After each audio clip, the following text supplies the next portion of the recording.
Welcome to Car Shopping Mistakes. I'm your host, Deshone the Auto Advisor.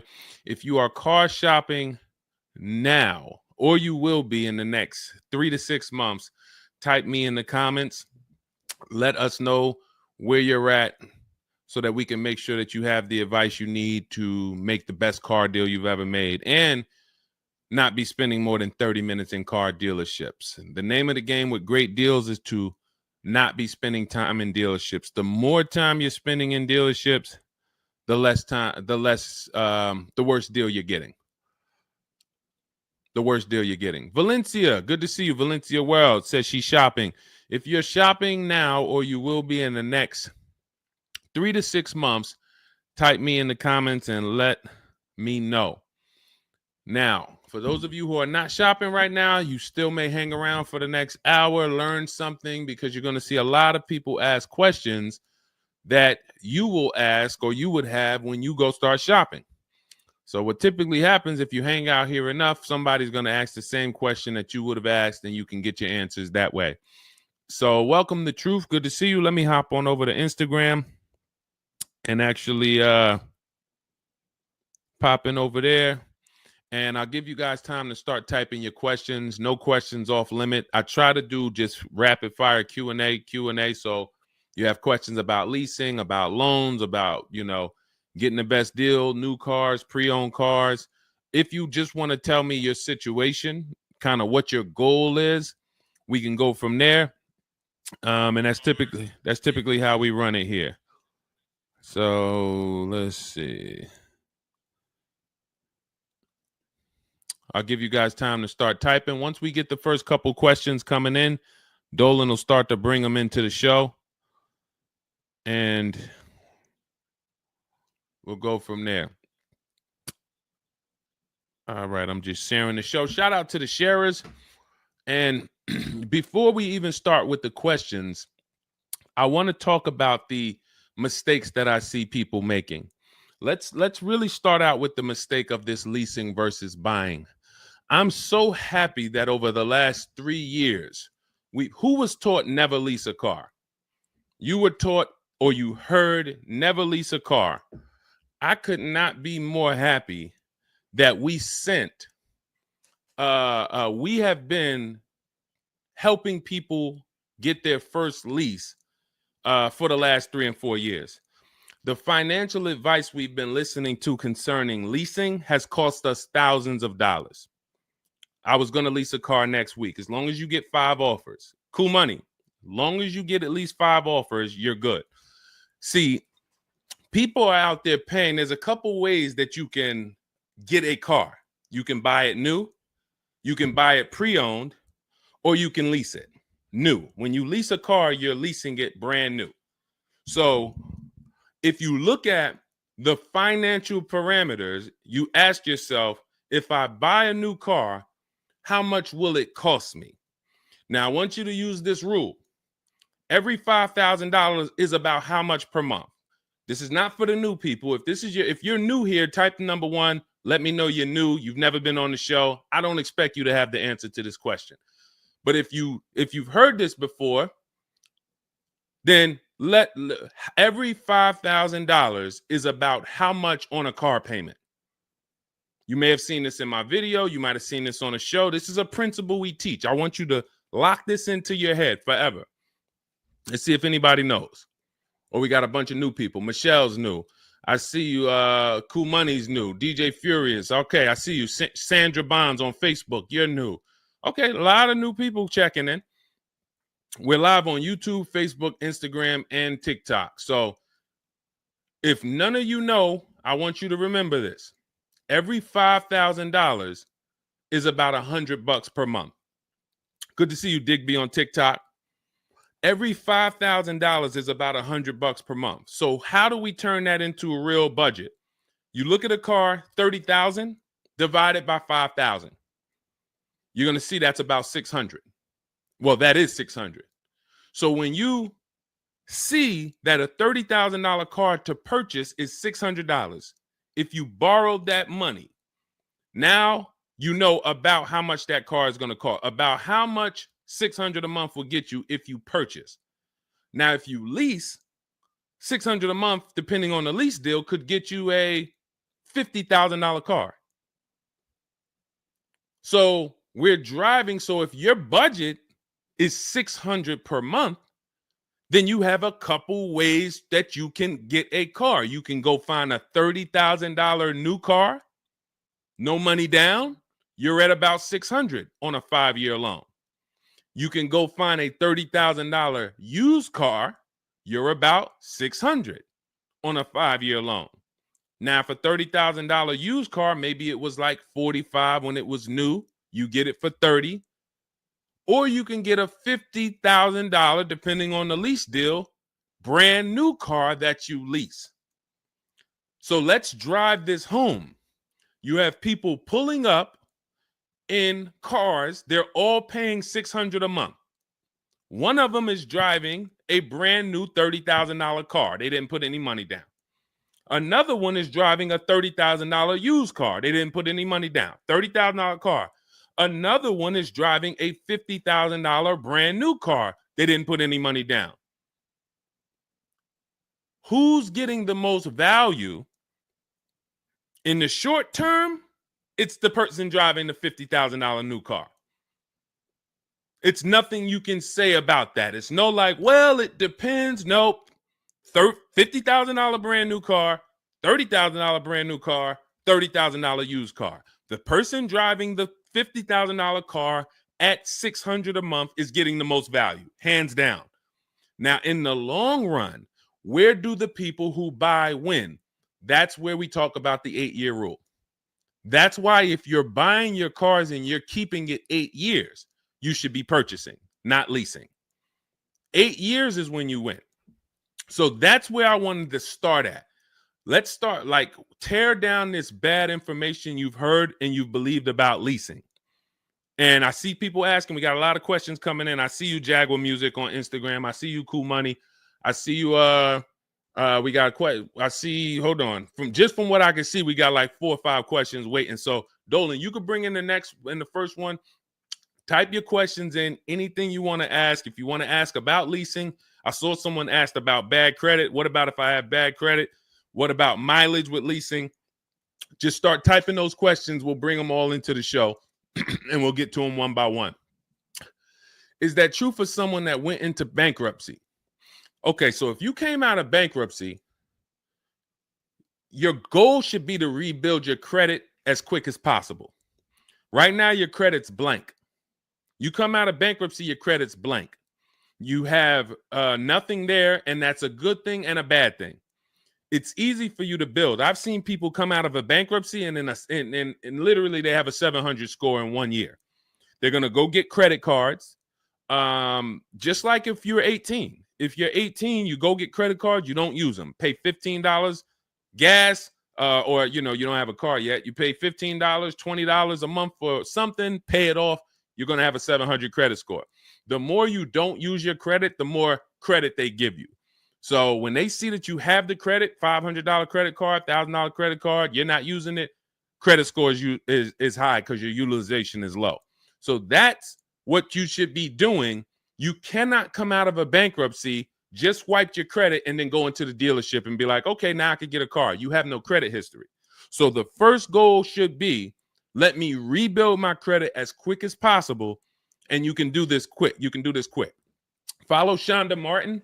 Some of you know Shonda Martin. She's on pretty much every platform we're on right now, and she's Road to 750 plus. Now you got to let me know. Can you wait and build your credit for 3 to 6 months? Can you start to get some type of credit history? Or are you in need of a car right now? In which case you have to get a car with bad credit or no credit. Because if you don't have anything on your history, that's technically no credit, which is bad credit. So, okay, you need something ASAP.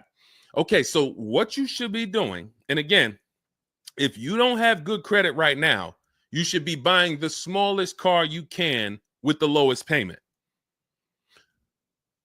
I got into the car business 2006. I was 22. I've been in and around the car business since then. So what is that? Almost 20 years now? The mistakes come from 2 things. You don't know what to do. A lot of the stuff I'm going to say, oh, I didn't know I could sell a lease, Deshone. Oh, I didn't even know I could sell a car if I don't have the title. It's not paid off yet. I thought I had to pay it off to sell it. Deshone, I didn't know every dealer, every, Toyota dealer has a different price. I thought they were all the same price, like the Apple store. All of that is you didn't know. Oh, I didn't know about leasing. I thought it was this. I thought it was that. I had misconceptions. All of this stuff has cost you thousands of dollars. That's you not knowing. The other problem is you know and you don't do, because now I'm going to make sure you know. So once you know, it's your obligation, or it's up to you if you're going to do. So if I have bad credit, I'm looking to rebuild my credit. I need a car right now. First thing I'm doing is asking myself, in my book, Cars from Home, first step is how many years you're going to keep the car. Because we need to determine, are you going to lease or you're going to buy? Are you going to lease or you're going to buy? You don't determine that based on how many miles you drive or, it's the 8-year rule. Are you going to keep the next car 8 years?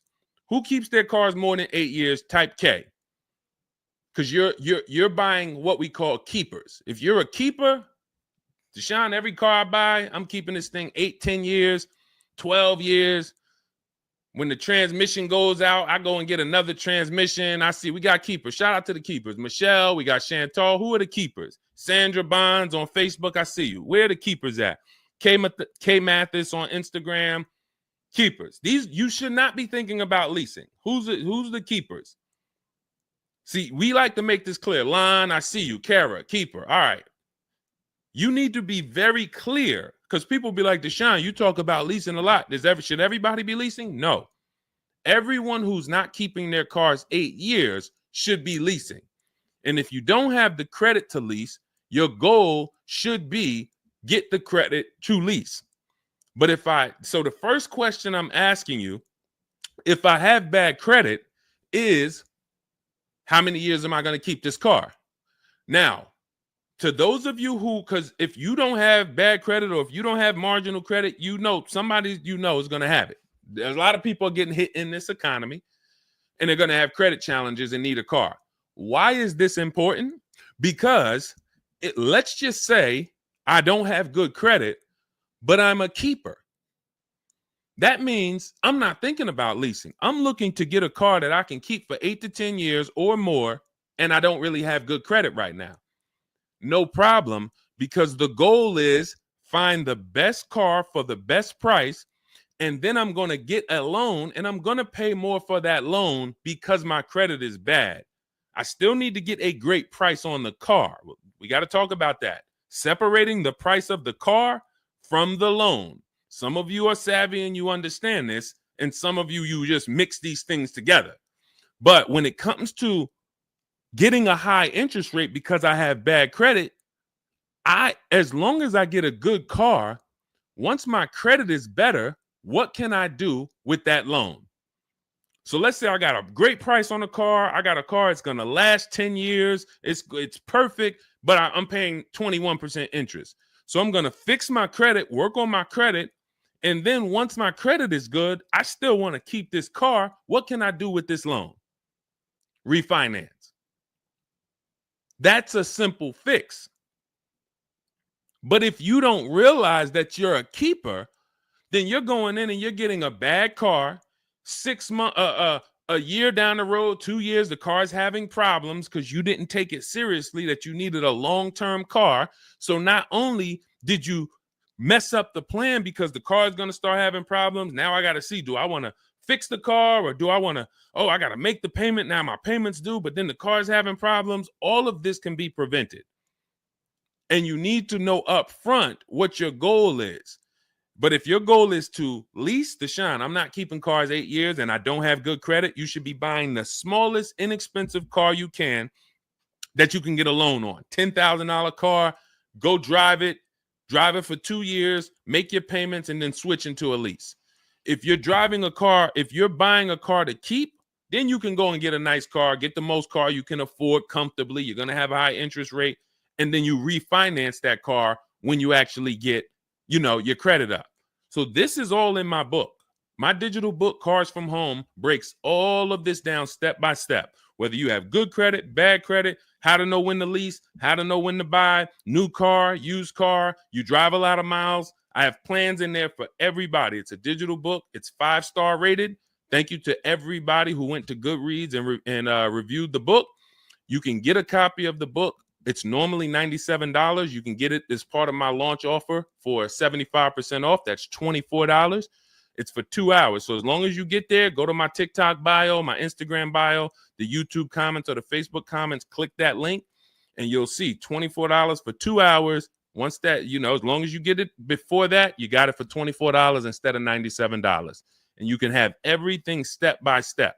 So you're not worried about, I'm trying to remember all of this. You can watch the replay on YouTube too. But all of this is everything I'm teaching is part of a plan. It's not me winging it. This all comes out of my book. All right, go ahead, Dolan. Bring the next one up. Keep typing your questions. I know we got a lot of questions coming in from all 4 platforms, so Dolan will bring them into the show. Just keep on typing. What is considered marginal credit? Now, this is going to depend on what you're trying to achieve. I like to see all right, who's a homeowner? If you're a homeowner, type me. Now, if you had marginal credit before you bought your home, your realtor or your mortgage person probably told you, go work on your credit and then get your credit to this to get a mortgage. A lot of people do that. They go and they work on their credit, and once their credit is a 640 or 620 or 660 or whatever it is to qualify for the mortgage, they go and get their mortgage. That's how it should be with a car. You want to get yourself, if you have the time, you want to get yourself to about that 660 mark. That 660 mark puts you, and I'm talking, do not use Credit Karma. Do not use Credit Karma. The amount of people who used to come into the dealership we run their credit, it's low 6s, 609, 590. And then they call me back, a couple months down the road. Oh, Deshone, yeah, my credit's better. And then we come in and they're like, yeah, I think it's up to about a 660, 680 now. And then we pull it and it's a 620, 630. And that's Credit Karma. Do not put yourself in a position where you're listening to Credit Karma. Pay. You can go to Google and you can type in, get my FICO scores. You want your FICO scores direct from the credit bureau. If you don't subscribe to a thing that gives you it before you go and make a purchase, you want to know what your FICO score is, not what a Credit Karma score is. But if you have the time, you want to try to get your FICO scores all above the 660, 670 mark. That's going to be in that good category. You can qualify for a lot of leases. Now, if you're in the 650, I want you to think about this. I have something I teach called credit and when it comes to profiles, leasing and credit. It's easier to get a loan to buy a car than it is many times to qualify for a lease. If you got a low 600 credit score, a lot of people will approve you. They're just going to approve you at a higher rate, higher interest rate. With a lease, it can work similar. But sometimes when you're in that low 620, 630, it's very tough to get approved. They're not going to take that much risk, but you may have a strong profile. So when you go into this, it's not black and white, guys. It's not like you can say, if my credit score is this, I'm done.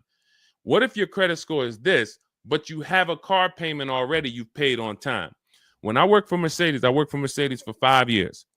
We'd have people whose whole life was falling apart, but they never missed a payment on their Mercedes, and they get approved all the time. Everything else is falling apart, behind on the home. But if Mercedes sees you pay them,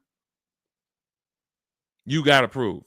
So what I say is a current car. That's why those of you, if you're building to get a lease, if you're building to get a better car, pay that car on time that you have now. Because the best thing you can do is have a history of on-time payments on your car. That means a lot to a bank versus missing the car or putting the payments on the back because you thought that somebody told you could do that and it wouldn't affect your credit. A lot of people learn the hard way. Oh, I thought when I put the payment on the back, it didn't show as late. It does. So we again, I'm here to tell you everything from the inside. I've been helping people for years. We have people all around the country. You know, we'll bring a lot of them into the show. Marguerite, Brian, you know, a lot of the people who write in, Sheree. But we have this. I'm telling you from the inside, not from your perspective. I'm not like the public, and it's like, oh, this guy this guy must have really learned about buying cars because he's teaching. No, I'm from the dealerships. And, you know, if I wasn't doing what I was doing for 10 plus years, that was my job in dealerships, working with people, looking at banks, looking at credit reports, sitting there, seeing people turn down, seeing negative equity. So that's where my solutions for you come from inside. And so I would tell you, try to get to that mid sixes mark. And you'll put yourself out of a manipulation zone. You can qualify for a lot more things. All right, I see you, Michelle. I see you. Kim Randall, good to see you. The Savage Mama checking in. Abdul checking in. Good to see you. Go ahead, Dolan. You can bring up the next one. All right. Shout out to Dad. Y'all running the likes up on TikTok. Thank you so much. Thank you to everybody who's double tapping the screen. We appreciate you. Can you talk about putting money down or not when purchasing a car? So important. Listen, this is a good one. This is a good one. I don't know who asked this question, but this is a good one. Can you talk about putting money down or not when purchasing a car? So here's how you want to make sure your down payment never gets taken if you are purchasing a car. You must separate your monthly payments from the price of the car. You make the mistake sometimes of going in and saying, what's the payments on that car? Who's ever said that? Hit the like button, type me. You ever said, hey, what's the payments like on that car right there? The reason why we don't do that is because you're actually mixing two transactions when you do that. Thank you for being honest. Shout out to the people who are being honest. You're mixing two transactions. You're looking at the price of the car and you're looking at the loan details, which equate to your monthly payment. See, if you pay cash for cars, then you understand you don't care about the payments. You go in, you're trying to find out the out the door price. What is my out the door price from the car for this car? If you're doing it our way, you're doing this from home. Bunch of dealers submitting offers to you. They're out the door offers for this car to your email, bidding war. We'll talk more about that in a little bit. That's the cars from home way. But once you get the out the door price, you then say, all right, that car that I want, $32,000, including all my tax, all my fees, $32,000. I pull up my auto loan calculator. How much is $32,000 on a car payment? Well, 5 years might be around $620 a month. 6 years might be around $550 a month. Okay. Do I want my payment to be that high? If I could afford that payment, do I want my payment to be that high? You see how we've separated the price of the car from our loan and our monthly payments. This has nothing to do, and this is what we call the 3 pillars of great car deals. 3 pillars. You cannot get a great car deal if you're mixing these 3 pillars. First one, who I buy my car from. Second, who I get my loan from. Third, who I give my old car to and sell it to. That's why we don't say trade here. That's a curse word. Forgive me if I even saying it.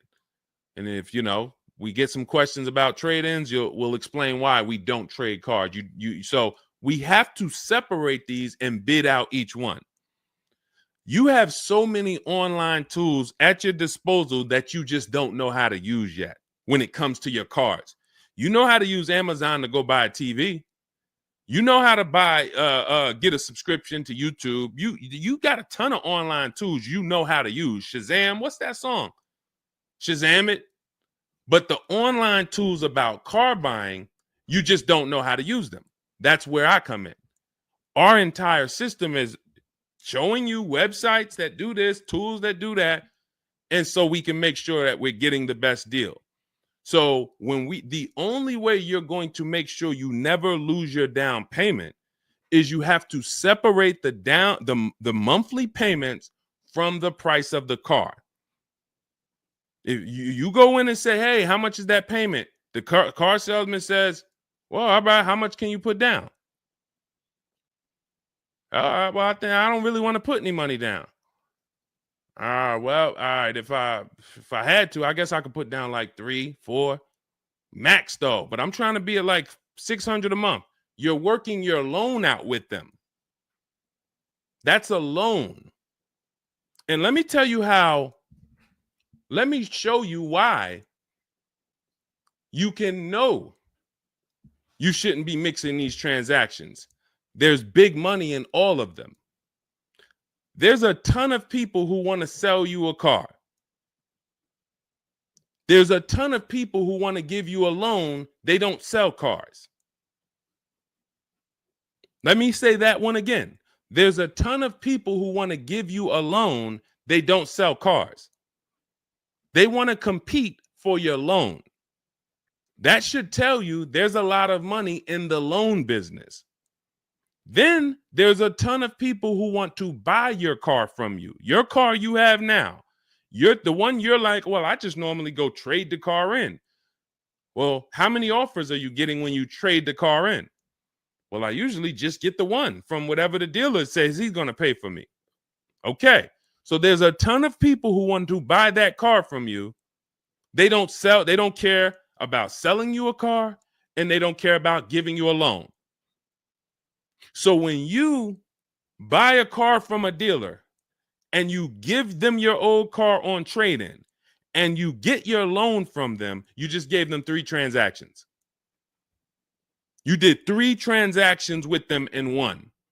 Do you see why it's impossible for you to get a great deal doing that? Type $signs if that makes sense. Who's locked in? Because I know sometimes we only got a couple people that be watching. Some people, man, you're cooking dinner and you're like, I hear you, Deshone. You're not gonna save $5,000, $10,000 like my students, and you're cooking dinner and you're just trying to listen in on the side. Look, you're not gonna get this. Look, person got a Kia $439 a month, $35,000 car. Look, save probably $6,000 off the car. Melissa, $12,000 that she got from Carvana. Let me just read something from people who are locked in, so you can, maybe this will inspire you to get locked in. All right, this is Melissa. 4 days of leasing like a boss. That's our system we follow for getting our leases. Started with a Kia Telluride as first choice. Quotes for 36 months, 15,000 miles a year. Ranged from 642 to 653. Went to a Honda Pilot. Ended up getting quotes as choice B from 616 to 713 after contacting every dealer in North Carolina. She did this from home, right from home. She got after contacting every dealer, the dealer I ended up leasing from originally quoted me 719, came back at 616 in 3 days with 0 due at signing. This is on a, where's her car at? I can't see. Hold on, 616. Oh, that one wasn't clear. All right, here, let me read this one. Thanks so much for these resources. I read the entire book last night. Already been underway trying to put my deal together. What a great book. I have my quotes together, and now I'm ready to take the next step with the calculator. Big fan of your channel and the resources. However, when we shop for 12,000 miles per year, do we adjust to 15,000? So these are people who are taking action on a plan. So when you see the plan, there's going to be different results. If you're out here winging your car process, oh, I hope I did this. Oh, shoot, I thought I watched the Instagram video. They told me don't say that. I shouldn't have told them I had a down payment. You're not going to get it. You're not going to save $5,000 or $10,000 on your car payment, on your car transaction accidentally. You don't just slip into that. So lock in and grab this lesson now. I need to separate my transactions. Who I buy my car from is one transaction. I'm going to bid it out. I'm going to give a bunch of people an opportunity to sell me this car. If I'm looking at a used Toyota Camry, I want to see every Toyota Camry within 150 miles, and I'm going to narrow it down, and I'm going to pick the best one, independent of my loan. My loan is a whole nother story, because when I shop for my loan, I'm going to do the bank bidding war where I can have multiple people. I don't even want to mention that without telling you about it, because it's like, whoa, what's the bank bidding war, Deshone? Okay, so you can have multiple banks and credit unions compete for your interest rate in a small period of time, and it's going to weigh on your credit score like one hard inquiry. Like one hard inquiry. Mamba Mentality, I love the name. I love the name. Why can't I do a super chat? I don't know. Yinka, good to see you on Facebook. IB Johnson. On one hard inquiry. So let's just say, and so when you get your loan, how do we know that 5.2% interest rate was the best? How do you know that the 7.1 interest rate was the best if you have no other offers? And what we've been used to is we're just going to go with our bank. We're going to go with our credit union. We're going to go with the dealer's bank. Why? We're going to make these people compete. And when you do this, when you do it this way, you can have people compete in a short period of time and get multiple offers on your loan without it affecting your credit score. But it has to be done in a small window of time. Now, if you Google it, rate shopping, it'll say between 14 days and 45 days. You do it our way, it's going to take you 48 hours. And you don't do this until after you find your car. After you find your car is when you do a hard inquiry. You let these banks and credit unions compete for your loan. And again, you notice I've already found my car. I already got the best price on that car right there at ABC Motors. I got that thing on hold. Don't pick up the car the same day. As much as they're going to ask you, hey, you want to take it home today? You want to take it home today? No. If I take it home today, when do I have time to go shop my interest rates? I'm not taking it home today, but let me get my buyer's order with my numbers on it. Let me go home and let me actually do my shopping for my loan and my interest from home. And then if you can actually beat that rate, it's a competition. But because you didn't know that you could let multiple banks do this in a short period of time, you're only going to your bank. You coming back with a 6.49. Well, I guess that's good. What if somebody could get you a 5.49? Do you know how much a difference between a 5.49 and a 6.49 is on a loan? Could be $1,200. This is why we're getting all the money. So again, all of this is in my book, digital book, Cars from Home. You don't have to wait for it to come in the mail. You can have it by the end of the show. It's in my TikTok bio, Instagram bio, Facebook comments, and YouTube comments. Normally $97, but you can get it as part of our welcome offer for $24. As long as you get there before the 2 hours is up, you get it for 75% off. It'll have everything in there. That is the bank bidding war. If you're not, again, before we go to the next question, if you're leaving the dealership wondering, if I was to walk up to, yo, Deshone, what's going on, man? Hey, I just got this car, man. What do you think? Okay.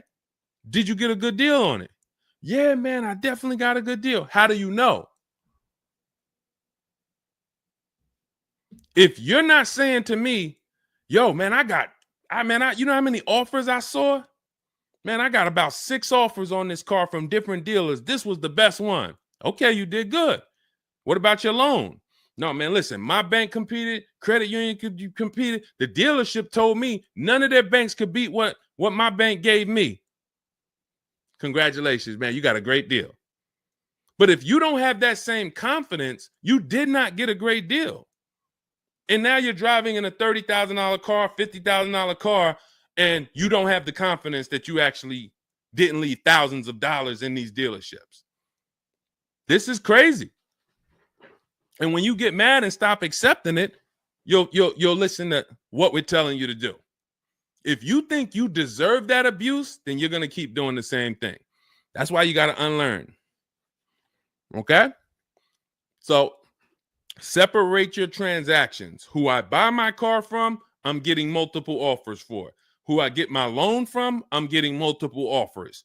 Who I sell my old car to, I'm getting multiple offers. And with the internet, I can do all of this right from my house.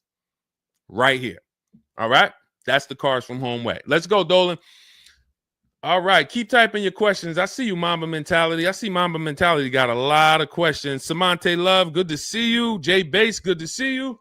Yep, Jay Bass. Separate transactions. Exactly. D So Chill on TikTok, good to see you. Lisa on TikTok, good to see you. Hector Ruiz, thank you, Hector Ruiz. Shout out to the sharers. Shout out to the sharers. I always got to take time to shout out the sharers. We can't do this without you. All right, how can I schedule a consultation with you? Also, does it make sense to lease a pre-owned vehicle? So let me answer the bigger part of the question first. Most leases are going to be brand new. There's only been a few manufacturers that have tried to do a pre-owned lease program. Lexus tried it. BMW's tried it. And there's certain brands that can technically lease a used car. The reason why I don't like it is because it's not enough of a wide stream. It's not enough of a mainstream program to create competition. And if you can't create competition, then you don't know if you're getting a good deal. If you walk in to lease a brand new car and you're walking in and again, we don't do this.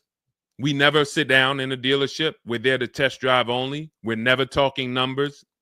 But if you are doing it the old way, you're going to go in and then you're going to get a bad lease deal presented to you. And they'll say, well, I could lease you this 3-year-old one and it'll save you like $150 a month. How do I know that's a good deal? It might be affordable. And sometimes you confuse affordable with a good deal. It's not a good deal because you could afford it. I want to let that sink in. We confuse, you know how many people I watch get a horrible deal, but they go home and they're like, yo, man, they got me to my payment. Bad credit usually. A lot of people with bad credit will brag about yo, man, you got to go see Joe, man. Why do we need to go see Joe? Man, he got me in a car. Nobody else could. All right, let's look at the numbers. Dag, you're paying 24% interest. You know this is an 8-year loan? You know this is an 8-year loan. Oh, nah. I just, listen, man, Joe, you sending all your friends to Joe. Oh, look, and this car has 70,000 miles on it. You paid 28,000 for it? See, because they got you to a payment you could afford. So you thought, good deal. Now, I go into a Bentley dealership right now. Bentley's $300,000. And they say to me, we'll give you this Bentley for $150,000. So they give me somebody offers to give me a $300,000 Bentley for $150,000. 50% off. We're going out of business. Take it. Can I afford it? No. Is it a good deal, though? Is it a good deal? $300,000 Bentley, half price, $150,000. Many people, you don't have that in your budget to go and bring $150,000 dropping on a car. Now, if you want to do a business thing, go buy it for $150,000, quickly sell it to another dealer for $220,000. Okay, that's what we would do. But I'm not talking about that. I'm talking about just you alone. Affordability does not equal deal. A deal is a deal whether I could afford the deal or not. And the only way we know a deal is to actually get multiple offers. There's no other way.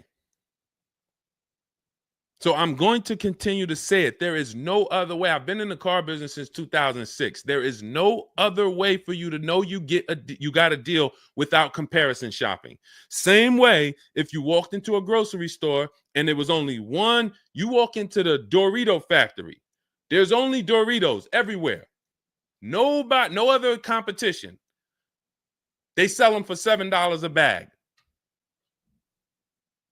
There's no competition. So everybody who's in the Dorito factory is paying $7. But when they go in the supermarket, Doritos competing against Lay's, competing against Wise. Oh, you can't be $7, Dorito. You might have to be $4 this week. You might have to be on sale this week for $2.99. Competition. It's everything else. So a lot of what I'm saying to you will click when you realize that you've been programmed to buy cars in a way that you don't buy anything else up. You don't buy anything else that way. Everything else you buy in your life is competition. People competing. Everything else only with cars, we look at one offer. So that's why when you come home, start to look at the whole market, you're going to love this. You're going to be like, man, I don't know how I didn't start doing this before. What I'm teaching is not, the whole cars from home system is not rocket science. We just use the internet to create competition. That's how we get crazy deals. That's how you see Alex graduated, was able to get a new lease for my partner, sold his old car to Carvana, bid that out. Notice he didn't trade it. He didn't say I traded in my car. I sold my old lease to Carvana, old 3,500. He got 14. That was his highest bid. Went test driving, got a 2025 Hyundai Tucson, got a 1.3% lease deal, no money down, $42,500 car, $580 a month, and that's a 1.3% lease. Now, $42,500, guys, would normally be, with no money down, about $800 a month. Maybe about $825 for 5 years. He's paying $580. So when we talk about leasing keeps thousands of dollars per year in your pocket versus purchasing. Thousands of dollars, not hundreds of dollars per month, but thousands of dollars per year. So so to answer your last question, I don't do consultations. We have 3 ways we help the public: through my book, through our Shop with Deshone program. A lot of these people that you're seeing me share, they've either got my book or they're in our Shop with Deshone program. Just Ralph, Jen, Stormy. Just wanted to let you know that your package worked. $48,000 MSRP, no money down. She's paying $622 a month. That's normally a $900 payment. Marie, some of you know Marie from some of our other shows. We talked about her. Just wanted to reach out. Thank you. She used the book, saved over $13,000 off of her Mercedes, got her payment to be hundreds lower per month, maintenance included. Just wanted to say thank you. She got a 2025 GLC Coupe. Some people have this same car. You're looking at this car. You're like, hold on, Deshone, I got that same car. Did you get $13,000 off? Did you get $13,000 off? This is when we got to say to ourselves, whoa, what's happening that Marie got $13,000 off? I thought I did okay. I got $4,000 off. You see how dangerous it is when you don't get multiple offers? You thought, man, I negotiated, man. I was in that dealer for about 5 hours, man, to get that $4,000 off. Marie never went into a dealership and she got $13,000 off. So you just made a $9,000 mistake. So you could either change your behavior, go grab my digital book, Cars from Home, learn the same thing, use the same strategy step by step that Marie just used, and you could eliminate you making these types of mistakes, or you can continue to do what the car business wants you to do. So in my digital book, you have everything. That's why it's called 7 Steps to Saving Time, Money, and Avoiding Dealerships. It's in my TikTok bio, my Instagram bio, YouTube comments, Facebook comments. You can get 75% off for the next 2 hours. So you won't pay the normal $97. You get it for $24 if you get there before the welcome offer expires. And that's a digital book. It'll be in your inbox by the time we end the show. You'll have all these strategies to use for you, your family, your spouse, your kids, to make sure every transaction you're winning. You're leaving no money on the table. All right. So yes, I don't do, and you'll see in our Cars from Home toolkit in my bio, we do have a program where we shop for people around the country. In fact, before we go to the next question, let me show you what you'll be able to do. But in our case, we do this for our clients.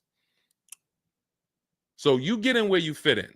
I don't tell you, it's like if I put a buffet in front of you, everything gets you full. You get the book, you're there. You come into Shop with Deshone, we do it together. You watch our video checklist. You have coaching calls, we have Zoom calls, we have a private Facebook group. You get to your goal. Or you can, if you qualify, you got to have the credit. You got to be shopping for a new car. You can look into our Done For You program. You can book a call with our team. But here's an example of how big of a margin these offers. I want to show you the difference between some offers here, because some of you don't really see it. Hold on. I got to label these better for our next show. Okay, here's an example. So we can see here for this particular car, the payments ran, all of the car itself is $64,000. We're shopping for a Genesis. This particular month on this particular car, the payments range. Y'all ready? We got 6 offers on this car. The payments range from, well, I'm just reading them to you. $973, $899, $1,102, $1,066, $921, $913. Now this is initial payments. Why is there a $200 difference in these initial payments? This is why you never want to take people's first offer, because the initial payments are going to be high. But even in the initial negotiations, why is it, Deshone? Wait, all of these cars are the same price. Why is one dealer at $1,050 and another dealer is at $899? Because they're criminals. So what do you think you're doing if you just walk into a dealership and say, let me give this dealer a shot at negotiating? If you're negotiating with the dealer that's at $1,050 or $950 or $975, where are you going? And the goal is to have that dealer. This is why when these dealers come, when they come down $100, you think, oh, I had to win. Man, they just came down $100 per month. They started out, they were at $590, and now we're at $490. This has to be a good deal. Well, how do we know that they weren't supposed to start at $490 and end up at $390? If this is clicking for you, type a $, because this is clicking for some of you. Those of you who are locked in, this is why it has to be a mentality change. I'm pulling back the curtain so you can see that, Deshone, it's been feeling like when I go to buy a car, it's a mental game. I drive off and I'm kind of happy, but then I don't really have the peace. I don't really feel like I did good. I'm kind of hoping I did okay, right? That's you, right? So I'm telling you that your gut has not been lying to you. I see you, P. Honda Fundamental Salon. Good to see you. Got my book. Use it. Use it and win. So your gut is not lying to you. I'm just the one from the inside coming to tell you that you closing your eyes and hoping things go well is not working. It's not going well for you. If you looked at other people, they're doing better. If you looked at people with strategy, they're getting cars for $200 a month less than you. They're getting $5,000 off less than you. They're leaving knowing that they got the best deal because they saw so many offers. You're hoping, and that hope is not leading to that. Hope is a bad strategy. So what you want to do is you want to change your mindset and realize that the dealer's whole goal is to keep you from shopping. If you burn that into your head about the car business, the entire goal of every dealership is to keep me from shopping their competition. And if you know that, then you're not going to go into the dealership. You're going to say, all right, how can I be at home and do this from home? Again, that's all in my book. But even if you want to make calls, there's some people, you've been on to this since 4 years ago. 10 years ago. You're like, Deshone, man, I knew, man, I don't go into those dealerships. I call around, I'm going to get me a bunch of offers. And by the time I get there, that's when I'm picking up my car. You've been on to this truth for a long time. Some of you, I'm not telling anything new. Some of you, you're like, whoa, I didn't know that really. I thought that it was all about going in and just negotiating. No, because 80% of dealers are never going to give you what we call a below market deal because they got too many other people walking in that's willing to pay a higher price. So you have to find the dealer who is going to give you that low payment out of the whole market. That's why this is a bidding war. And when you start to do this, you're going to be like, yo, why does it seem like this is kind of fun now? I kind of enjoy this. Is like a game. And you're the prize. So instead of feeling like you're begging, oh, come on, can you do another $500 off? Come on, man. I'm only asking. Get me from 520 to 499, man. You're begging. So instead of begging, you got people now competing for you. Whole different story. That's what we want. That's the transformation we want for you today. All right, let's go. Dolan, next question. All right, Fundamental Salon, I see you. I see you, Jay Bass. I see you, Randall Pine Straw. You got the number 3 gifted badge. Thank you. Y'all lighting up the lights on TikTok. Thank you so much, Monica 9300, BKS Aggie, Timothy Garces, Drew Saberton reposted the broadcast. Thank you so much. Shout out to everybody sharing this. What about military personnel? What's the question? Just rewrite that question because I don't know. What's the question? I know what about military personnel. I don't know. Are you asking about military rebates? I don't know. So just kind of give me a full question, and then I'll be able to give you a better answer. Hello, I'm planning on purchasing a 2025 Escalade. Any negotiation between the MSRP and the invoice? Of course. Now, if you walk into a dealer and you say something like that, what is the dealer going to say? So let me ask everybody who's watching. We're live on Facebook, TikTok, Instagram, and YouTube. If this person casually walked into the dealer and said, hey, is there any negotiation between the MSRP and the invoice? What do we think a smart dealer is going to say? Not an honest dealer, a smart one. Thank you, Sassy. No. No. And you know what's crazy? They're going to say it in a way that makes you believe it. So if I put my car salesman hat on and I switched it to kind of for myself, this is what it would sound like. Or is there any negotiation between MSRP and invoice? Not really. On these cars, I mean, we don't even have a lot of them. A lot of people are trying to get them now because the tariffs are about to hit. And even though this is an American-made car, some of these parts, they're produced in Mexico.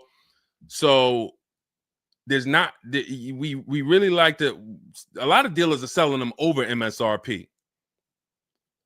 In 10 seconds, I just took you to, whoa, but can I get MSRP though? See, that's why I'm never training you to go in and negotiate with people that negotiate every day, 3 times a day for the last 10 years. You're just not going to be a match. You might negotiate office furniture. Yo, Deshone, I do office furniture. A car salesman couldn't come in and negotiate with you on office furniture.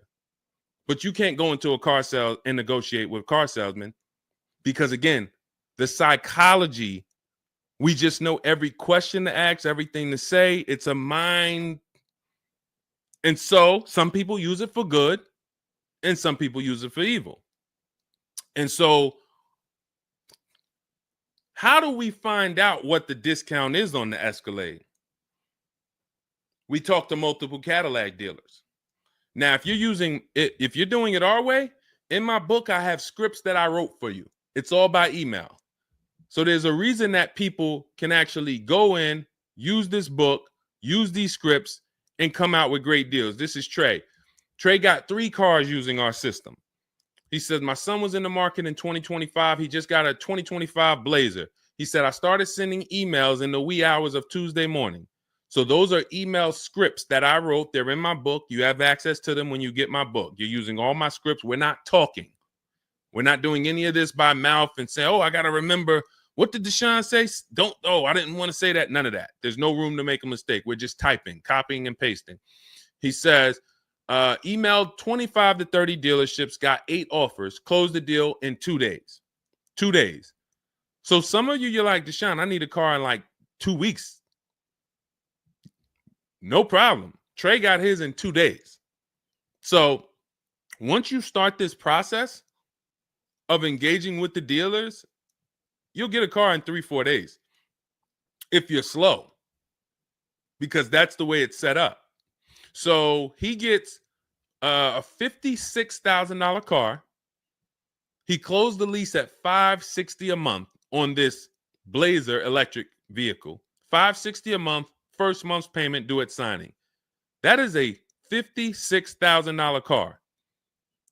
And he's gotten 3 cars. He said his first one with our system was 2.5 years ago. He leased another vehicle for his daughter last October, and now he just got his son's lease. 1.5% lease, a 1.33% lease for his daughter, and a 1% lease for his son.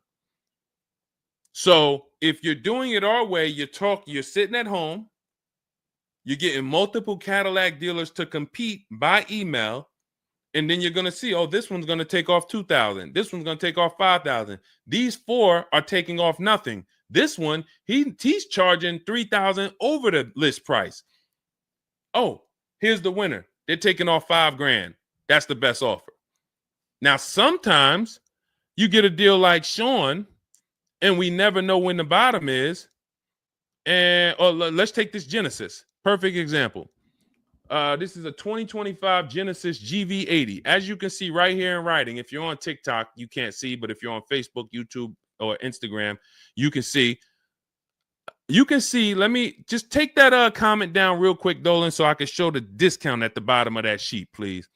Just snatch that just for 1 second. Look at that. $8,469 off retail price. Brand new 2025. Okay, you could put it back up, Dolan. Thank you. So when you look at that, this is the lowest offer of multiple offers. Maybe $8,500 is the best discount on this particular vehicle. But when we go to Sean, let's go to Sean. F-150 Lightning XLT, $73,000 vehicle. What's his discount? $21,000. Look at the dealer discount and look at the rebates. And every dealer is not going to tell you the rebates. Some dealers will not be honest with you about the rebates. They'll hold some of them or they'll hold all of them. When he got all his offers, he saved $21,000 off the price of the car. So how do we determine, to answer your question about the Cadillac Escalade, what's the discount between MSRP and invoice? We don't know. Could be the best discount could be $3,000. The best discount could be $5,000, could be $10,000, $12,000. We don't know. And because you don't know, you cannot negotiate. If you knew that the best discount you could get on a Cadillac Escalade was $8,000, you knew that, then it would be easy to negotiate. I'm just going to go on. All right, man, come on. You're at $6,000. Nah, man, I want another $1,000 at least. I'll let you keep the last $1,000, but you got to get me to $7,000 because you know the bottom, $8,000. No car that we go in to get do we ever know what the bottom is. So what you're doing is you're feeling for the bottom. But if Sean thought $10,000 off was the bottom for his F-150 Lightning, then he wouldn't have got $21,000 off. That's the danger. So when I say to you, you're leaving $3,000, $5,000, $7,000 on the table, you can't say to me, Deshone, no, I'm not. Because I get so many offers, man. I know I'm not leaving money on the table. You don't know you're leaving money on the table. I got $8,000 off my Infiniti truck I got when I leased it. How do I know that was the best offer? Because I had 7 other offers. I had 7 other offers of Infiniti dealers that I went back and forth with by email. This one giving me $3,000 off. This one $4,000. This one $6,000. This one $6,000. This one we'll do $8,000 off. You got it. You won. Took me 60 minutes. This is where I want you to get new cars, used cars. You're making your deals from home. You're the prize. You're going into the dealership to pick up your car, man. They like, man, you sell cars? How'd you was like quick, man, that you kind of knew what this was quick. Car salesmen going to love you because you didn't waste their time. You didn't tie up 8 hours of their time. They're making deals with you in 20 minutes, 30 minutes. It's great for everybody, but it's mainly great for you. That's what we want. Okay, all of this is in my digital book, Cars from Home, 7 Steps to Saving Time, Money, and Avoiding Dealerships. It's not a mail book. It's a book. You can have it in your inbox in the next 5 minutes. Normally $97, but it's part of our welcome offer. You can go to my TikTok bio, Instagram bio, click those links. You can go to the Facebook comments or the YouTube comments. Dolan has a link for you guys. You get 75% off. That's $24, but it's only for 2 hours. Now, if you visited earlier, some of you, I did a show, my last show, you might have visited the link and you missed the countdown. You'll see it's gone. So you want to make sure when you actually go there, even if you come back in a couple minutes, don't let that timer hit 0. Book's still worth $97. You saw Marie, she saved $13,000. So I think if Marie, if she was on the show, she would say, look, even if you missed the $24, get that book. Save me $13,000 off my price. All right. Corey Duncan, I'm just catching your comment on TikTok. Look, it works, y'all. I promise. Leased a car back in April after using his book. Got the best deal.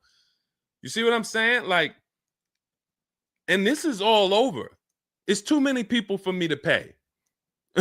When I tell y'all, like, it's too many people. I pride myself on not can Deshone get great deals. Obviously, you guys know if I could sit on here and answer your questions for an hour and a half, clearly I've been in the car business since 2006. Clearly, Deshone can get great deals. But can other people?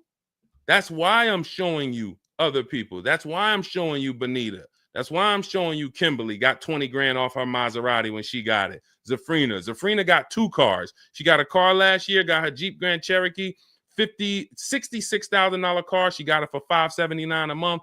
And then she just got another car that she posted 2026. Not even a 2025. 2026s. It ain't even out yet. She got a Kia or just came out recently. Kia EV6, $76,000 vehicle. She got it for $742 a month. She leased it. Now let me just do some math for you real quick on how crazy a deal that is that Zafrina got on her second car. The first one's crazy too. They're both crazy. But let me just, here's how we judge a lease. We judge a lease by how much we're paying and how much car we get to drive for that payment. So the reason I created the 1.5% rule is for you to know you're paying too much money for a car you're giving back. The 1.5% rule tells us if we divide the monthly payment into the MSRP with no money down, it creates a percentage.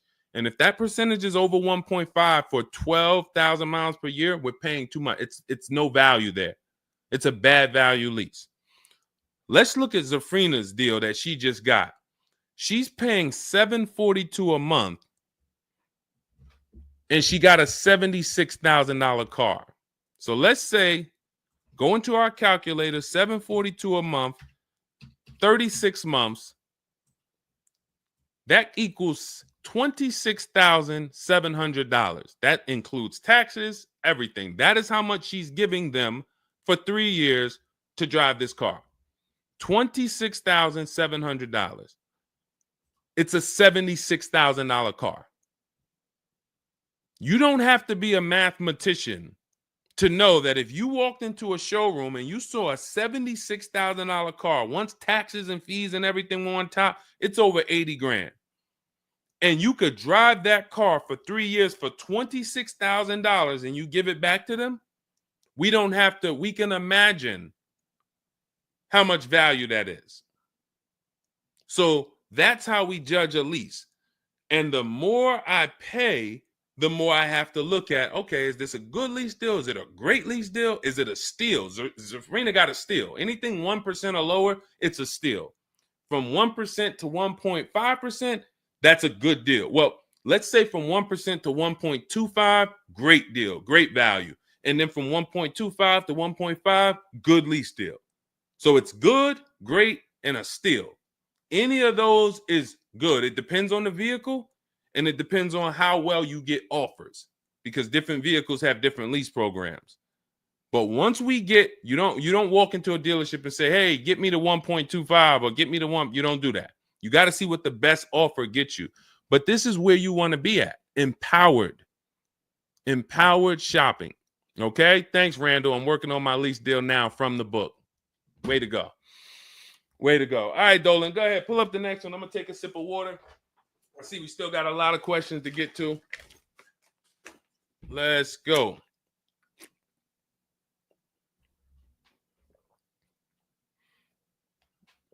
Mark is me. Good to see you on Instagram. Checking in. All right. Let's go. Does it matter if you email or call a dealership to find out the best price? All right. No. You just got to realize it's going to be different things that come with phone. The reason why. Okay. Who's a good negotiator? All right. Let me put it like this. Who's not a good negotiator? Let's be honest. Who's not a good negotiator? Type me. You're just not. It's not your thing. You don't really like confrontation. Not a good negotiator. Let's go. Who's going to be honest? Oh, we got a bunch of good negotiators on here today. Bunch of good negotiators. Where we at? Hershey. What's going on? Randall, Sassy. Who's okay.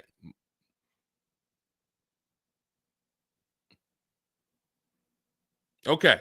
Couple people that want to be honest. Everyone else is a great negotiator.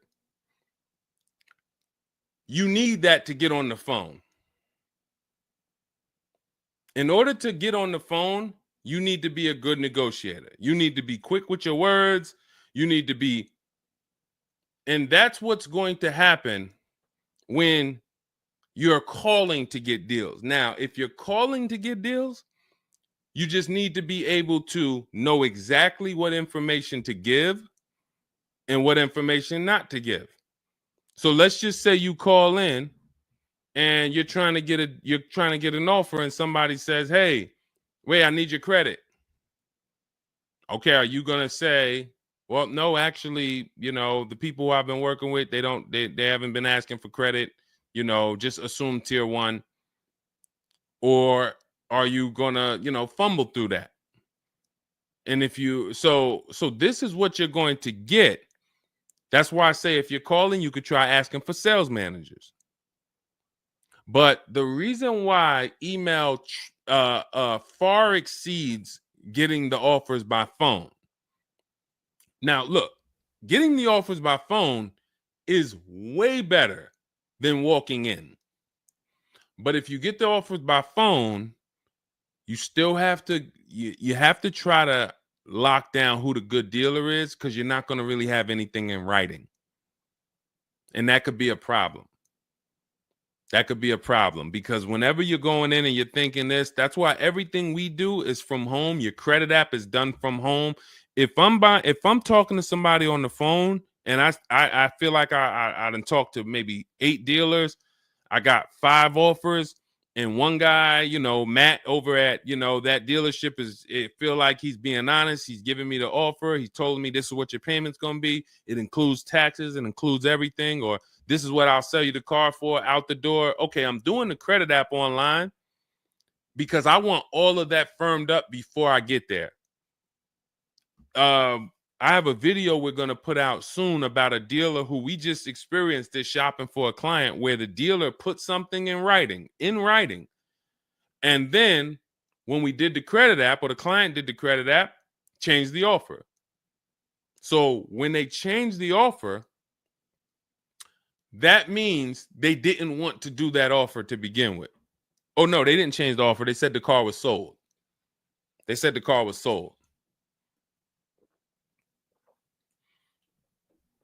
Me knowing what I know that what they wanted to do was tell you one thing and then they wanted you to come in so that you could so they could raise the price on you. This is why we're not going in until we do our credit app online. And when I tell you we are doing everything from home, except the test drive, we are doing everything from home. We're not going in, all right, come on in, let's finalize this. No, we'll come in and pick it up. You can send me the credit application. I will email you my driver's license. I'll email you my insurance card, because when you do this, your deal is solid. If you're going in the dealer to finalize your transaction, the deal is actually not solid. The deal can be changed. And what you'll see sometimes, like in this video we're going to post, is once they find out they can't get you to come in to actually change the price, that's when they're going to start changing the tune. That's when things are going to change. And okay, I see what you were trying to do. You were trying to get me in there so that you could change the price on me. So that's why email is really the gospel when it comes to us. And another thing, you don't have to talk to anybody. You don't have to remember what you're going to say. What's up, Robert Ishel? You don't have to remember what you're going to say. You don't have to worry about saying the wrong thing. When you're doing this by email, especially when you're using our stuff, if you have my book, my digital book, everything's in there. The scripts are in there. When they say, when can you come in? We have a script. When they say, hey, we only give quotes on for people who are in here, we have a script. When they say, hey, I don't have this car, but I might be able to get it for you. Are you open to that? We have a script for that. Everything, we have probably 50, 60 scripts. Everything they're going to say. So that allows us to have conversation by email. We're not just emailing. We're having, Marcus Me asked, I see a question about warranties. I got you. Hang on. Mark, we're not just emailing, we're having conversations by email. Big difference. Conversations by email move things forward. Oh, we can't do this. Oh, how about this? Hey, it's a back and forth. That's why our scripts are so powerful, and they move things forward and they keep it on your agenda. So again, me, myself, I could do it either way. If I was doing one car deal, I could call around. I'll ask for sales managers. I'll talk to the sales manager. I'll try to get a car deal done. But it's the transferring of information, and this doesn't work on a used car. So this only works on new cars. So if I was buying a used car, it's a whole different system. But another reason this isn't effective. What's up, Smitty? Hopping in on TikTok. Another reason that's not effective. Again, better than you walking in. I'm just being straight up with you. If you told me is that better than me walking in? 100%. Get on the phone. You will do way better on the phone than walking in. But compared to email, you ask me like email or phone, which one's better? Email crushes it because I can have conversations quicker. I have stuff in writing. I don't have to worry about not having something in writing, and I show up and I thought that it was this and then it's that, and then it's nothing I need to remember. Yeah, I think that's enough. I think that's enough. So again, in my book is all the scripts. And without you knowing what to say when they say this, then the conversation is going to move slower and you'll be typing everything manually. What should I say to them? All right, what should I say to this? When they say, oh, can I have your full address? Okay. These are the things that you want to know how to respond to. Okay. All of that is in my book. But again, either way is better than walking into the dealerships. Walking into the dealerships is where you're going to lose. All right, go ahead. Next question. Kevin Carroll, Jamie Rodriguez. Good to see you. How do we apply for a soft credit pre-approval? You have to find a bank or a credit union that does it. If your bank or credit union should be the first people you ask, can you get a soft credit pull pre-approval? Because the soft credit pull pre-approval doesn't start the rate clock, doesn't start first of all, the rate clock starts at the hard credit pull, which means your credit bureau, Equifax, Experian, TransUnion, they're looking now and saying, okay, you have a certain period of time where you can do more of these to actually get different rates. But once that period of time closes, we're going to update your credit score. So let's just say you get that hard inquiry, and when it closes, your credit score drops 10 points. Okay. Had you gotten 3, it would have dropped 10 points. In that window, same 10 points. But if you let the window close, then you go and get another hard pull. When the next window closes, it's another 10 points. That's why we don't want to be moving like that. We don't want multiple hard pulls in a spaced out period of time. So you want soft credit pull, and if your bank or credit union doesn't do it, go to Google. Go to Google, type in soft credit pull pre-approvals. Find a bank that does it, because all you want to do is put your budget together. This might not be who you get a loan from. It's just for you to put your budget together. And if you've ever bought a house or you got a mortgage, you'll see, all right, you might pre-approve me for, 4.25 interest rate. And then once I go to get my loan or my mortgage, it might go to 4.3. It might go to 4.6. It doesn't matter. This is just to budget. You need something so that you can know how much you can spend. That's the purpose of the pre-approval. So it's no reason for you to ever give a hard credit pull. You are much better off just using the rule of every 5,000 is about $100 per month. Burn that into your head. Every 5,000 is about $100 per month. So that means when I'm looking at this $30,000 car, that's $600 a month for 5 years. What if I want it to be $500 a month? Then I need to, instead of taking out a loan for $30,000, I need to take out a loan for $25,000, which means I got to put $5,000 down. But if I'm taking out a loan for $30,000, it's going to be about $600 per month on a 5-year loan. You could go to 6 and it'll drop it a little. For 6, it'll drop it another, But if you don't have that rule of 5,000 in your head, you're too off in your budgeting. You need to have some type of anchor to what this car should cost me. If I'm looking at a $50,000 brand new car, I don't want to be able to, give me the $600 a month on that. Wait, Deshone already told me every 5,000 is $100 per month. How am I looking at a $50,000 car and saying get me the 600 on that? Just divide 50,000 by 500. You're gonna see, oh, that's 1,000. This thing costs 1,000 a month on a 5-year loan. Yes. No money down. Yes. This keeps you from getting in trouble. This keeps you from leaving out the dealership with a 9-year loan. You're at your payment, but your loan is for daggone. It's like if you might not know, it's there's 50-year mortgages. Who would take a 50-year mortgage? Anybody? Anybody volunteering for a 50-year mortgage? Any takers? I didn't think so. No. Why? If you went into a house, $500,000 house, and they said your payment is this for 30 years, but if you take a 50-year mortgage, it drops to this. Nobody on here would be like, okay, yeah, give me the 50-year mortgage.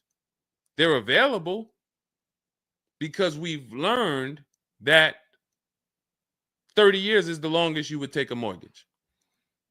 And that needs to be 72 months with cars. That's why I tell you 72 months should be the longest you ever consider for a car loan. And if you go in with these parameters, nobody can take advantage of you. All right. All right, let's go. We'll wrap in a car. We're almost done. I say let's go. I see we got maybe one or two more questions. We'll see. For lease, I can only go through the dealership finance department. We'll bring that one in next. I see you. I see you on TikTok. Anita, I see you. What's going on? Warranty extensions worth it? Oh, you mean extended warranties? Okay. Are extended warranties worth it? Depends on the car. If you with warranties, you're asking yourself, what's the odds that things are going to break on this car? And then how expensive are they to fix? And this is why when we get cars, we do something in step 4 of my book. There's a 5-minute process we do. It's a Google check where we check reliability. Every car you look at, you should be typing into Google 2025 this reliability. If you're buying a used car, you should be typing in 2023 Kia K5 reliability. And then you skim those articles. Thank you, Renee Cunningham. You skim those articles, and then you see, what are the third parties saying about this car? Are they saying the reliability is less than normal or less than average? There's tons of people who were in love with a car, and then they do this 5-minute exercise and they see owners are reporting electrical issues with the car, software problems with the car. Owners are complaining about the infotainment system in the car. So this is this is what we call bad DNA. This is not something that when we buy used cars, you'll see in my book and you'll hear me talk about on the show. We screen down used cars with title history, service records, accident history. That's how we make sure it's a quality used car. Title, service records, accident history. But you could put all those things together, and if you got a car with bad DNA, it has electrical problems, none of that will fix it. So, Deshone, I did that whole search you told me, man. I did everything. I narrowed it down. I got a good car. I got the best price. But, man, the car is giving me problems. You skipped step 4. You didn't do that Google search I told you to do, right? No, I didn't, man. I didn't do it, man. I skipped that. That right there, now you got a great deal on a bad car. So the things I'm telling you to do take 5 minutes. Nothing that I have talked about on this stream takes 2 hours or 1 hour or 45 minutes. Shoot, I have my car in 60 minutes. I do the whole process in 60 minutes. So not one thing I have told you takes more than 15 to 20 minutes at a time. So this is a 5-minute exercise concerning this question somebody asks, are extended warranties worth it? So extended warranties cannot fix a car with bad DNA. You want to skip that. So once you find out, okay, I got a car. For example, there's certain Nissans, when you pull them up, you do you're going to type in the year, the make, the model, longevity. Going back to the keepers. Everybody who answered earlier, they're a keeper. You buy your cars, you keep them more than 8 years, type K for keeper. You don't lease. I don't want you thinking about leasing. But if you're keeping, you need to think about warranties.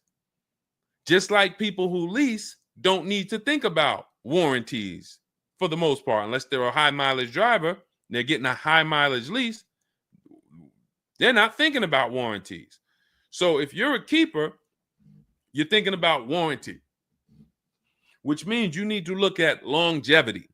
There are certain cars you're going to type in, do this exercise, type in the year, make, model, and the word longevity to Google, and you're going to see this car, owners report transmission problems between 90 and 110,000 miles.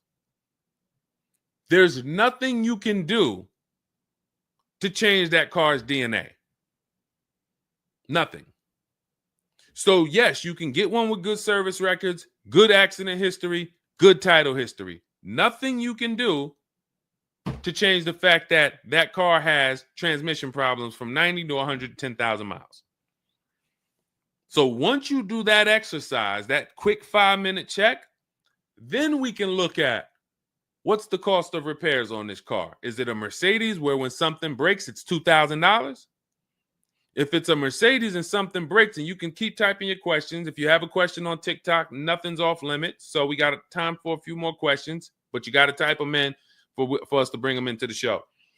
So are we, once you know what cars, like give you an example, you got a Honda, you got certain cars, they're very inexpensive.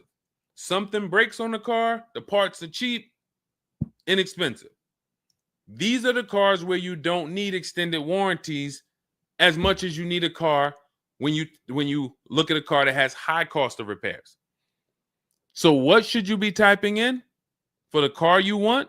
Cost of repairs. If you're looking at a Volvo XC90, Volvo XC90 repair cost. Where does it fall? You're probably going to land on an article that shows you the rankings of cars repair costs. If you see that Volvo and Cadillac and Mercedes and all Range Rover, Land Rover, they're up here, then you need an extended warranty. Because when one thing breaks, if you got a $3,500 warranty, it might pay for the whole warranty. One thing. But if you're looking at a car and it's very low, Mazda or Honda or Toyota or very low cost of repair, then maybe you save the $3,000 and you don't get an extended warranty. You just put that money to the side. So it's going to depend on the car. When I worked for Mercedes, if somebody was buying a Mercedes, I told them, go in there, finance department, buy as much warranty as you can afford. That was my words all the time. Buy as much warranty as you can afford. IDK, following your book to secure a lease. How do I get it without putting money down? We don't shop with money down. So you haven't gotten to that section yet. I'm glad you have the book, IDK, but there's no scenario when you're using our templates and scripts where we shop for with money down. In step 3 of the book, which is deal focused budgeting, I explain how down payments come in and I explain the risk of down payments. But when we're in step 5, which is reaching out to dealers where we're getting our offers, there's no down payment that ever comes into the conversation. All of our lease offers are with first month's payment due at signing. That's not a down payment because it's just like when you rent an apartment, you pay your rent at the beginning of the month. When you lease your car, you pay the payment at the beginning of the month. And that's it. That's not a down payment. That's your first month's payment. But no, all you do is just follow the book. There's no again, and stay on the steps. Here's what I want to drive home when it comes to this book. And I see we had somebody, Linda March, on Instagram. I see you. Grab Linda March's question, please, on Instagram, Dolan. Do not read this like this is some seminar. There's 2 types of people who use the Cars from Home stuff. All of our stuff is made to be like you having a conversation with me. If you jumped on the phone with me and you said, Deshone, this is what I want. What's my first step? I would give it to you and then you go do it. I wouldn't say to you, okay, Linda, you're going to do this. And then once you do that, go and do this. And then once you do that, go and do this and then do that. And then by the time you finish this, you'll see this on this website, and then you'll be ready to pick up your car then. How would that go for you? Carrie Ann, Gifted Hands Cash, good to see you on Facebook. Well, how would that go for you? You would be like overwhelmed, confused, messing up. That's the way it is when you get my digital book, Cars from Home, and you read it straight through. What you're seeing all the steps. The last step 7 is delivery or pickup, and I'm congratulating you. You did it. The step before that, we're going over paperwork in the finance department and extended warranties. You shouldn't be there because you should be going through step 1, checking it off. Deshone told me do this. Step 2, check it off. Step 3, and then once you get to step 7, which is delivery, check, just picked up my car. It's a checklist, not a Bible or a almanac for car research or car studies. That's not what it is. And so I want to let you know that so that you don't come in thinking you're about to learn a lot about cars. In fact, that's how it was when I first started. My first book was called 52 Car Buying Questions Smart People Don't Ask that cost them thousands. 52 car buying questions smart people don't ask that cost them thousands. That book's not for sale anymore, but if you Google it, it's highly rated. People loved it. People said, Deshone, I use this book, man, I learned so much, and I got a good deal. Because I still was teaching you how to get to the multiple offers, but it was too much information. That was when I came and I started teaching, and I said, I want to teach you everything I know. No, the way my book now is, Cars from Home, 7 Steps to Saving Time, Money, and Avoiding Dealerships, is to get you right from where you're at to your car. 90 minutes, 2 hours from home. Boom, boom. Little small exercises here, 10 minutes here, 5 minutes there. Boom. All right, I'm picking up my car. So that's why we have the success stories that we have, because of the fact that it's a focused step-by-step book. Okay? So you can get your copy in my TikTok bio, my Instagram bio, the YouTube comments, or the Facebook comments.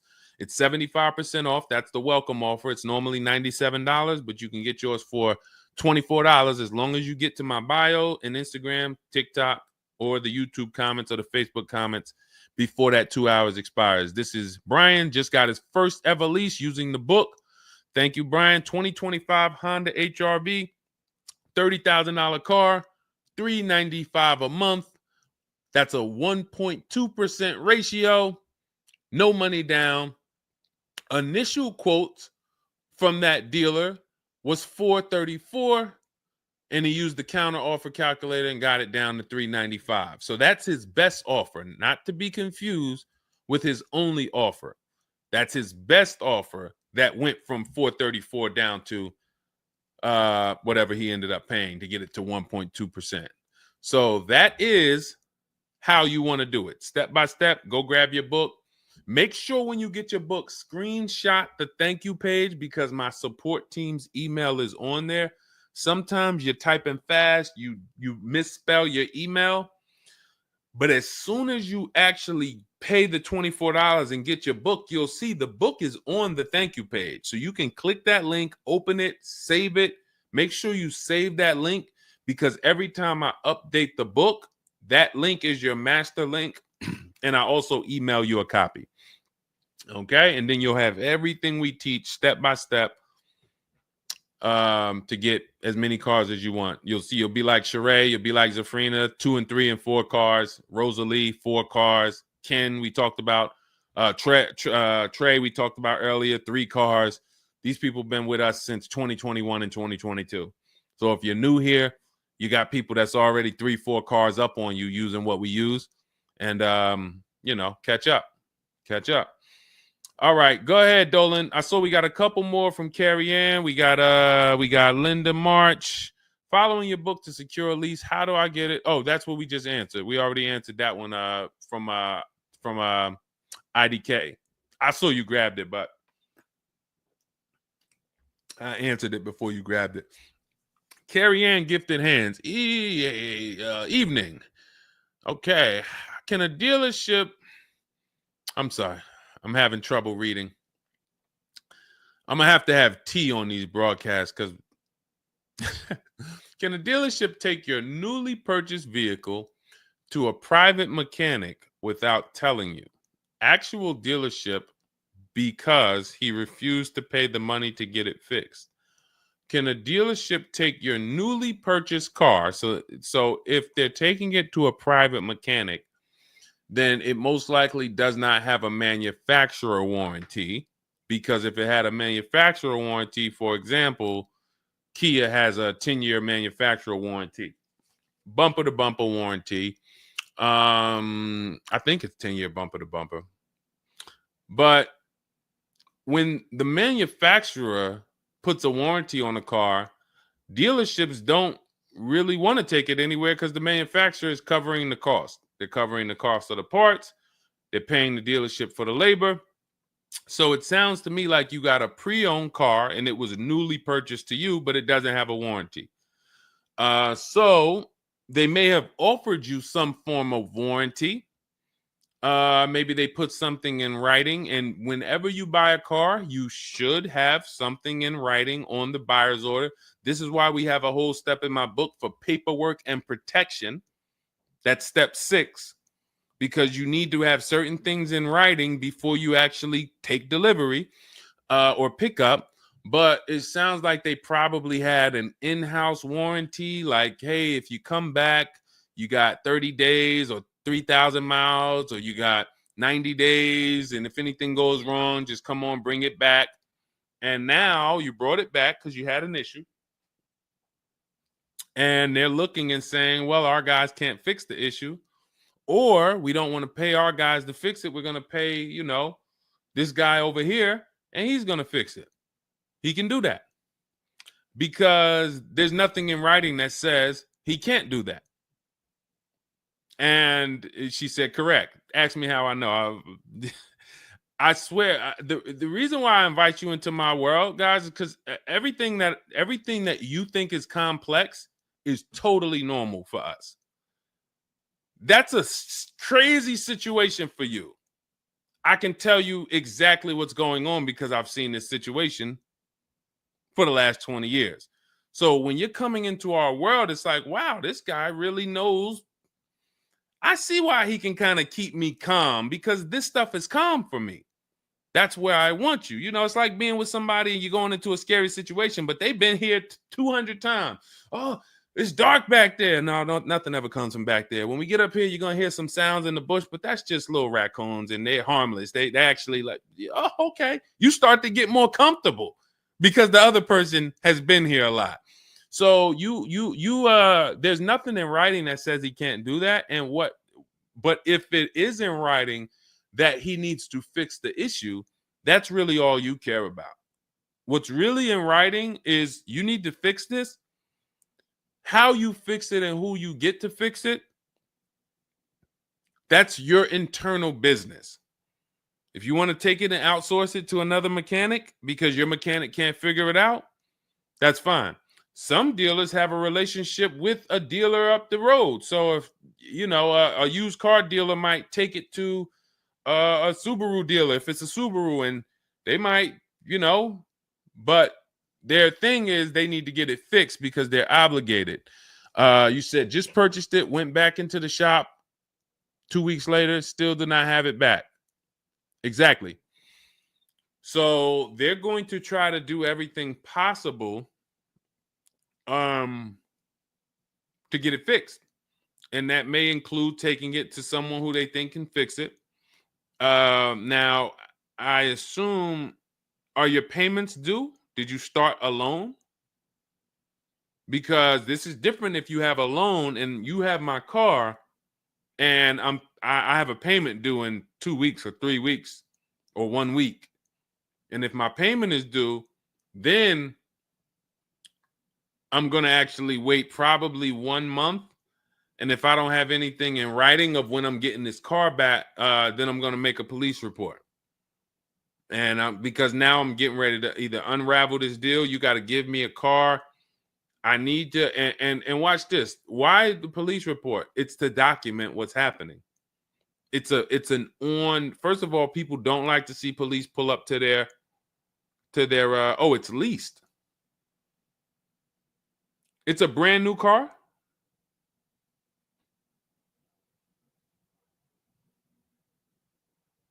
It's a brand new car. Most leases are brand new. In which case, a private mechanic shouldn't be working on a brand new. No, it's used. That's another reason we don't lease used cars. That's uncommon. See, that's what I was saying. Leasing used cars is very uncommon. No competition, warranty issues. This is why it's not a mainstream thing. And this is why it's not something that I recommend. But I don't say it's not possible. Because when people say, oh, Deshone, could you lease a used car? I'm not going to say, no, you can't. But what I'm going to say is we don't. Now, you have is there a warranty in writing? Did they write something on, because now you pretty much have a payment on a car that's used. That what is the warranty? What did they put in writing that they would cover if something went wrong? They had to put something in writing because they're covering it now. You know, or they have to fill some form of obligation. You paid 2 payments, but what warranty did they give you? Was it a certified car? Because that would give you a year warranty from the manufacturer. But again, I don't think you have a manufacturer warranty. In fact, I almost know you don't, because they wouldn't be taking it to a private mechanic if it had a manufacturer warranty. Originally 32,000, at the end 62,000 through. Originally 32,000, at the end 60,000 through Exeter. Yes. Well, I mean, originally 32,000. I don't know what you mean by that. Is that your mileage? I need to know. Did they put something in writing saying that they were giving you a warranty?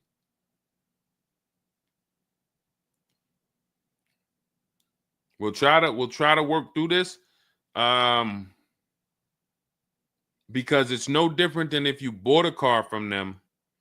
There's a bank involved, but it's a used car. It's no warranty, and they're pretty much holding on to it and trying to fix it. And if they can't fix it, we need to know, are they obligated to fix it or not? If there's nothing in writing saying, hey, you have this time where you can bring it back and we'll fix it, then that's gonna be that's gonna be hell for you. So we really don't want that. So, but I can't tell you how to approach this without knowing what is in writing. And again, when you get my book, not you, I'm just going to try to help you through, but I'm talking to you. That's why we have step 6 is paperwork. Because when you're sitting there looking at a bunch of paperwork and they're telling you to sign it, okay, sign this now. All right, this is your motor vehicle stuff. This is your okay, do you want this? What is important and what's not? What is important and what's not important? Out of all of this stuff, there may be 1-2 words on here that I need to know. I need to look at that buyer's order, and I need every used car, every single used car. I need to know what the warranty is when I drive off. Is it as is? That means when I drive off, it's on you. If the axle falls out on the highway 5 miles from here, you just signed an as is deal. Buyer beware, it's on you. Is it 30 days, 1,000 miles? Who's going to do the work? Is it from the manufacturer? Is it from this dealership? Where can I go and use this at? You got to come back here. Do I have to go? Is this a nationwide warranty? I need to know what is covered on this paperwork so that I don't end up in a situation that we're trying to get out of right now. The warranty is through portfolio protection.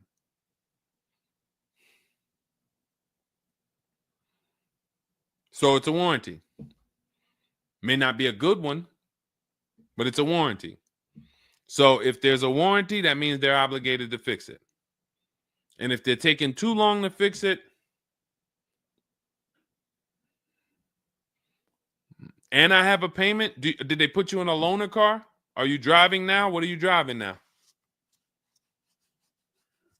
If I bought a car with a warranty, and then it had problems, I dropped it back off to the dealership, and they had it for 2 weeks, and I have payments I'm still making on it. I just got it, and it's in the shop. I'm not going to let that car stay in the shop more than 30 days with no car. I'm in a loaner. Okay, so you got to just chill out. You got to just chill out. Hopefully the loaner is as nice as the car you got. And if the car and if that's the case, then you just chill out. It's not a mainstream program you're in. It's like a black market program. That's the best way I could describe it. These companies that lease used cars, it's a black market kind of behind. It's not a mainstream thing. That's why all of these companies are small or like very little known name companies. They could go out of business. Nobody knew. Who the heck were they? Nobody knew. portfolio such and such went out of business. I never even heard of them. Who are they? Because they operate in the black market back there. So the general manager refused to pay the $4,300 for the corrosion on an important part. Again, what's your payment on the car? I just want to, I think this is a valuable lesson. They've had my van since from June 19th. Oh, they've had the van for that long? And you've been in the loaner?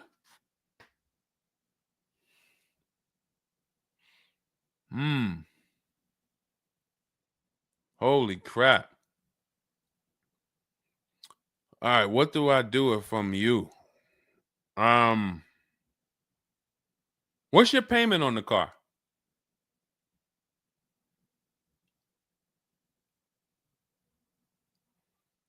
Company had your car for months. You leased it, dropped it off because it was having problems. They've had it for months and can't fix it. And you're paying $775 a month.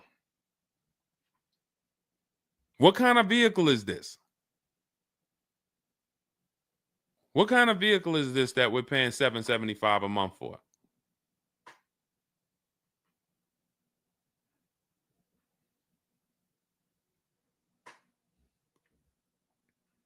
I just want to give you some time to type. I mean, I like to try to give you, I like to try to give you a like, what would I do in this situation? And then you have to realize that you can never put yourself in this situation again. Pacifica, a Chrysler Pacifica. It's just getting worse and worse. $775. Do you know what you could be driving for $775? See, the used car leases. Why the used car leases? They don't even make financial. It's not even like a huge financial win. If you'd have told me I'm driving a Chrysler Pacifica and it's $300 a month, $250 a month, then I'd said, okay, well, maybe they're giving you a stupid deal. But I could show you 5 cars for $775 a month that are $80,000 and $90,000 cars, brand new cars. I'm sorry, for $775 a month, I can show you $775, $60,000 cars, $55,000 to $65,000 cars, no money down. I also traded in a Buick and they gave me $2,000 for that. Listen, dear. All right. They want to keep you in the car. God, how can you get out of this car? Oh man. And just so you know, some situations you can't get out of. So it's not like there's always a way out. There are some situations.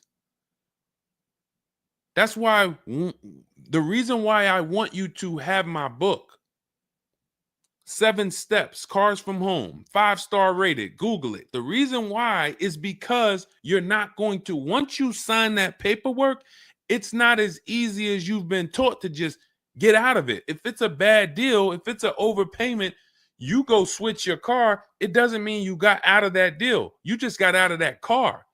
You rolled over the negative equity to this deal. Car deals are like, once you sign them, the damage is done. And then it's about, all right, what's the best way to get out where I lose the least amount of money on this deal? But I'm going to lose. Negative equity, it's going to be there.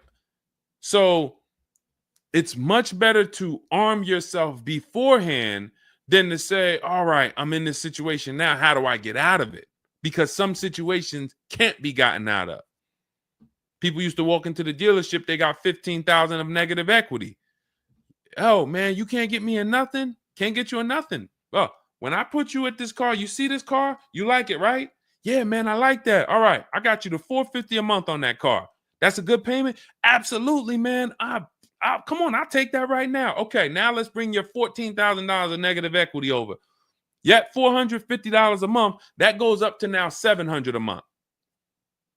Oh man, shoot, man, yeah, nah, that I can't even afford that. But hey, here's the bad part. Even if you could afford it, the bank's not going to approve it. So it doesn't matter if you could afford it because the bank's not going to approve it. So you cannot get out of that car. So that's why you arm yourself now. That's why I'm telling you, before you need a car, before you go sign the paperwork, make sure that you are armed with the right information. So now, if in this particular case, and you have a cosigner, you put a cosigner on here, told us to wait 6 months, and then we can switch owner names and info. Every time I think this can't get worse, you make another comment, and it just gets worse and worse. They called me in yesterday to pick it up, and the same problems were present.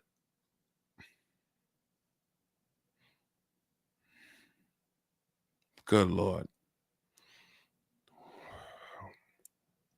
I'm almost stumped. Okay. All right. All right. You need to find out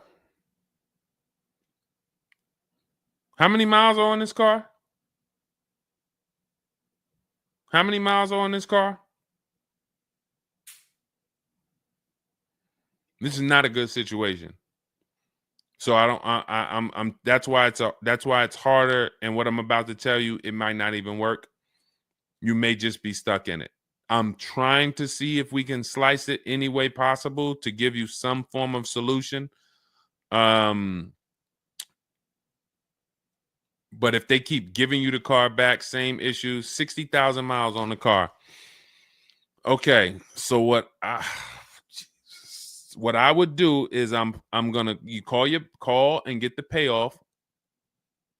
It's gonna be low. I mean, it's gonna be high. Call and get the payoff because your payment $775. I'm trying to see if you can sell your way out of it. Can you do a lemon law on a used car?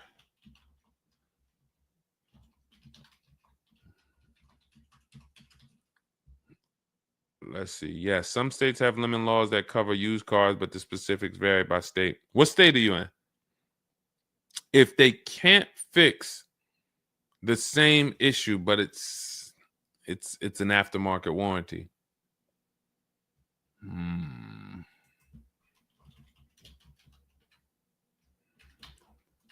What state are you in?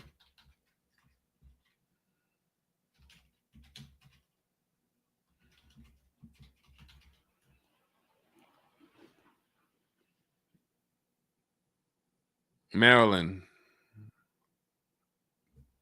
Let me see. On a used car, Maryland.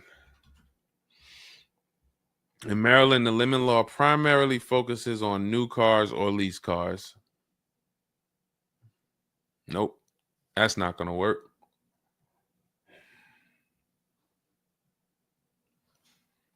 Jeez. I'm gonna be real with you. You could shoot me an email. I don't know if you can get out of this. You know, a contract is binding. You sign a contract. And let me tell you this. I don't know if you can get out of this without losing. You could just stop paying the car, have a repo on your credit. A lot of people will do that. I'm going to drop this car off, take your car back, voluntary repo, credits tore up. Not a good solution. It's going to cripple you from moving forward with cars. It's going to make it hard for you to get your next car. And then when you get a car, it's going to make that deal is going to be bad. Geez, how long is the lease? So this is just for those of you who are just joining us. We have this young lady got she leased a used car. Don't do this. And again, I'd like you to email me. Maybe I'll think of something that will come up as a solution. But you know, I trust you're gonna learn from this. It sucks. It's a horrible situation, and it's evidence of how bad certain bad structures can be. Because and again, I know some of you who've joined me for a long time, you may be used to, well, Deshone has a solution for everything. Not everything. There's times where you are too buried, and the only thing that will heal the wounds is time. That's the only thing. The deal is done. You have to pay down the deal. And then in a year, 2 years, you might be able you might be able to make a move, but you have to suck it up, bite the bullet, and we might be able to lean on them to get the car fixed. 78 payments. How? You said you leased it. This is a loan then. This isn't a lease then. 78 payments. You're in an 80-month loan on a Chrysler Pacifica paying $775 a month. It's not a lease, that's a loan, and it's 8 years that it's 7 years. 7-year loan.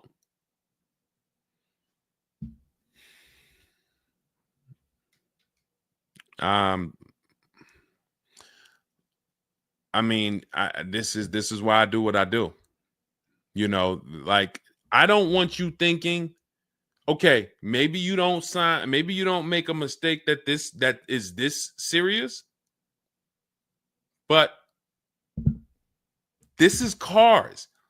When I'm breaking down these big numbers and I'm throwing out these big numbers, oh, this is a $4,000 mistake. Oh, if you don't do this, yep, you're looking at about $4,000 or $5,000 you're gonna leave on the table.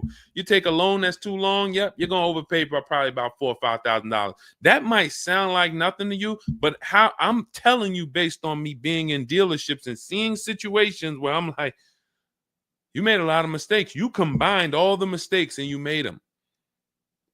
So I'm just Jesus. So you're in an 80-month loan, not a lease, and you have $775 a month to pay. You are. So that means that loan, just to give you an idea of how much you've paid, you've been charged for this car. It's $775 a month times 80 is $62,000. So we're paying $62,000 over 8 years, over almost 8 years, or almost 7 years. Wait, 80 months, not 84. So yeah, almost 7 years for a Chrysler Pacifica.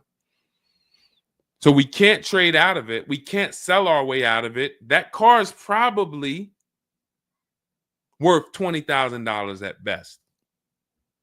2021 Chrysler Pacifica, 60,000 miles on it. That car is probably worth $20,000. But they charge you're gonna end up paying $60,000 for it. Jesus.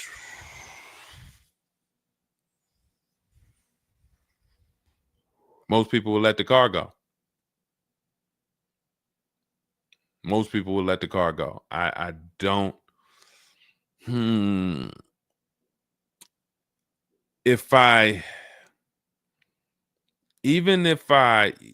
you run your negative equity, that is exactly what it's saying. 62,000. It's exactly what it's saying. $62,400 to be exact, including the $2,000 down payment.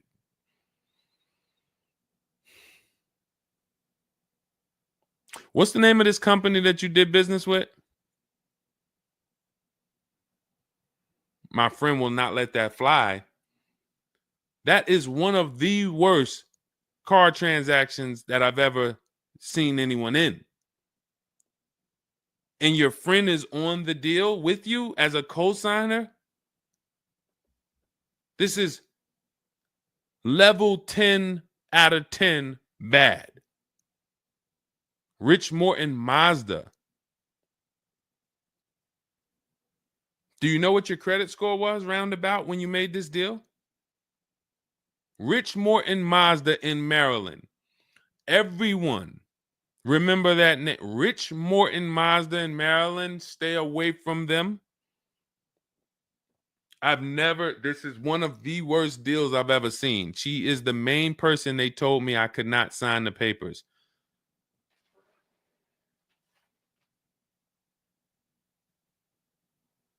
Oh. We wouldn't be friends anymore. Now, here's the truth. Nobody pulled the wool over anybody's eyes. We looked at these numbers. She didn't say to you, wait, these numbers look crazy. I'm not signing them. You're not getting this car. Both of you went in there and signed these deals. So let's I'm not even going to say she's the friend, but nobody's going to say, well, y'all tied me up and held a gun to my head and made me sign those numbers, and y'all didn't even read those numbers to me. So, but, jeez,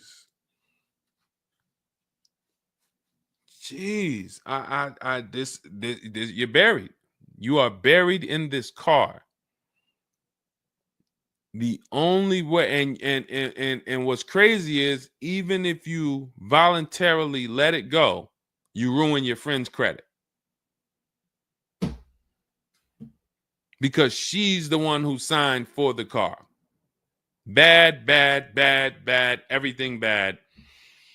I wish there was a silver lining that I could think of. What I would do is I would find,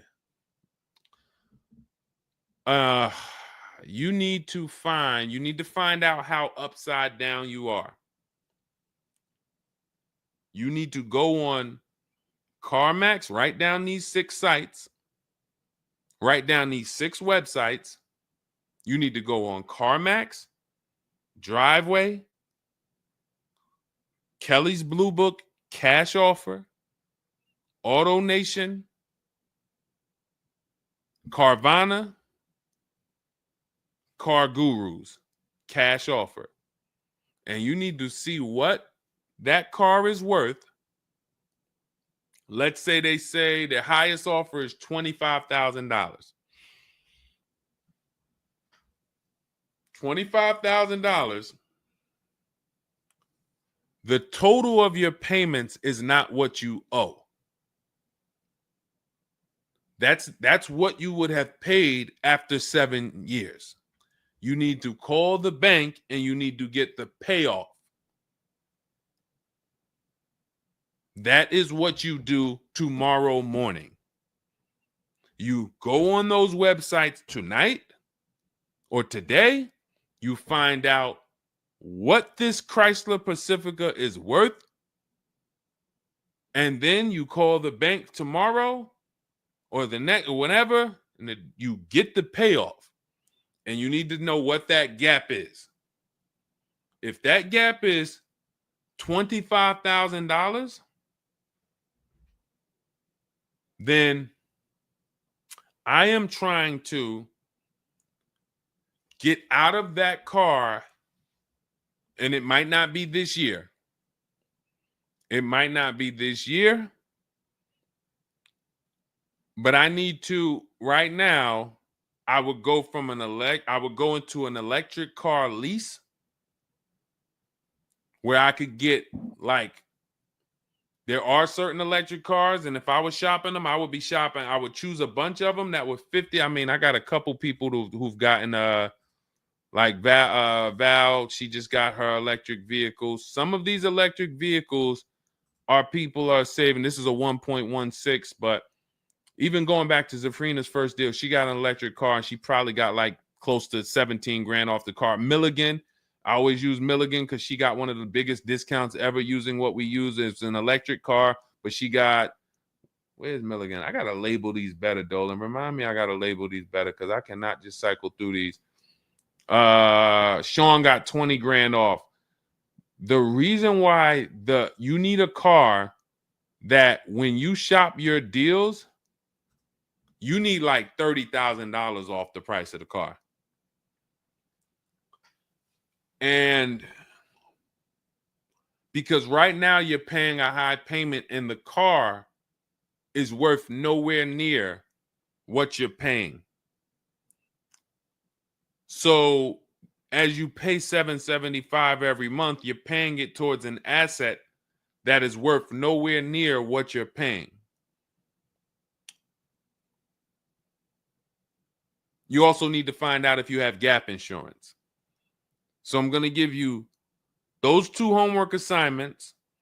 And then the next time we're live, you jump on the show and you tell us what you did. Those 2 homework. Find out if you have gap insurance. And then you need to get your payoff and go on those websites and get the cash offers and find out what the gap is. Because if the gap is $25,000, then what I'm doing is I'm shopping. If you listen, you get, if before I tell you to get the book so that you can shop a bunch of different electric cars from home, you need to get $25,000 off the price of some electric car. While they still got the rebate, while they still got the incentives, those incentives are going to go away. When do the electric car incentives go away? Let's see. Hold on.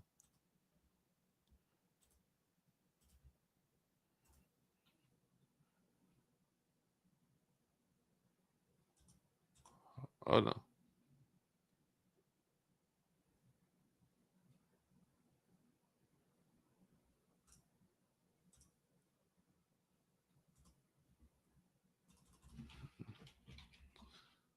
When do EV incentives? I'm going to tell you, you're probably going to see, we're not talking about tax credits. You're probably going to see huge electric vehicle incentives for the extended future because they're still building them and not many people want them right now. So you need to get like $25,000 off the price of some car or more. Like I said, with Milligan, she got she got almost 27,000 off. And then you would roll that over into a new car and you would lease it. And your payment's going to be high, but you're going to be in a good car. So if you lease a car and you end up with after you knock off that 25, 30, $30,000, and I would be just shopping multiple electric vehicle leases using our system. Again, at this point, you're either going to listen to me or you're not. So, I mean, I'm just going to assume you are. And you would just run multiple electric cars through our 25-to-5 system and see, all right, how much could I get off that one? Oh, they're saving me 15 grand. Nah, that's not enough. All right, let me go pick this Kia SUV. All right, how much can I get off that? Oh, 17 grand. Nope, nah, that's not enough. Oh, let me pick this one. Oh, they're giving me 22 off. All right, that's better. Let me see if I switch this car over to that, how much they would give me. And you're trying to get out of that car, but you cannot bring all of that negative equity over unless you already knock down this new car by $20,000 or $25,000 because the bank is not going to approve it. So you need something that you can save that kind of money off of and then come over to a lease and then, all right, forget about lowering your payment right now. You could lower your payment right now. You need to get out of that car into a better car for the same payment or similar payment. You're not lowering your payment. Only way you're going to lower your payment is to get rid of the car, ruin your friend's credit. But once you do that exercise, let me know where the gap is. Next time you see me live, jump on. Hey, Deshone, I did it. The gap is like $22,000. The gap is $30,000. If the gap's 30, then we got to see what we do there. But the long-term plan is I need to get out of this and I need to get into an electric vehicle that I can lease for 3 years so that I can bury all that negative equity into this car. And what it's going to be is it'll be like, all right, I'll knock 25 grand off the price. Normally my payment would be stupid low, like $250 a month, because I just knocked 25 grand off this. But I'm actually just putting the 25 grand from this Pacifica back on there. So it's still going to be around 700-800, but I'm driving a brand new car. And then once my 3-year lease is up, I can actually be done with this versus being in this for 78 more months. All right. So next time I'm live, jump on and, tell me you did the homework and we can see if we can actually, try to get you to some form or fashion of some type of end. Yeah, I'm not a fan of the electric car. Can't help you. Can't help you. I appreciate you being on here, but you should have not been a fan of this. How are we in a 2020? This is the part where we have to realize you have your friend tied to this car. And I'm telling you what you may be able to do to get her out of this situation and get out of this Chrysler Pacifica. That is a car that is worth $20,000 that you have a loan on of $55,000+. And you're like, I don't like this electric car. I'm not a fan of it. I'm telling you, there's tons of them out there. We should not even have our friend on this deal. So be a quality friend. Don't be like the people who will come into the dealership, put their friend on the credit, on the credit. Hey, can you sign for me? I had one girl that would come in and she had her mom on one car, burned her mom, and they had somebody else from the church coming in here to sign for her to get another car because she burned her mother's credit. Didn't care about nobody. Do not be that person. You have someone tied. Your friend was nice enough to be on this horrible, terrible deal with you. Now you need to do something to show her you are trying to get her out of this deal, regardless of how you feel about the car, because you should be feeling terrible about the Chrysler Pacifica that you're in that we have an 80-month loan on. She is the one who put us in this situation and we are trying to go the best route. So how are you in the deal? Does the lease go from the day you got it to the anniversary day? It goes usually 3 years. How are you in the deal? When you're saying your friend is the one that put you in the situation,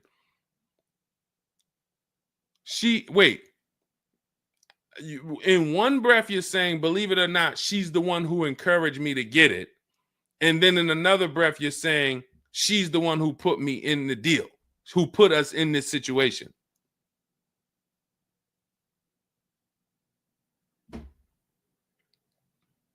I don't care who put you in the situation. It's a horrible situation.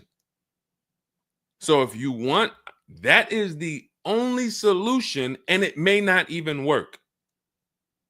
So let me just be clear.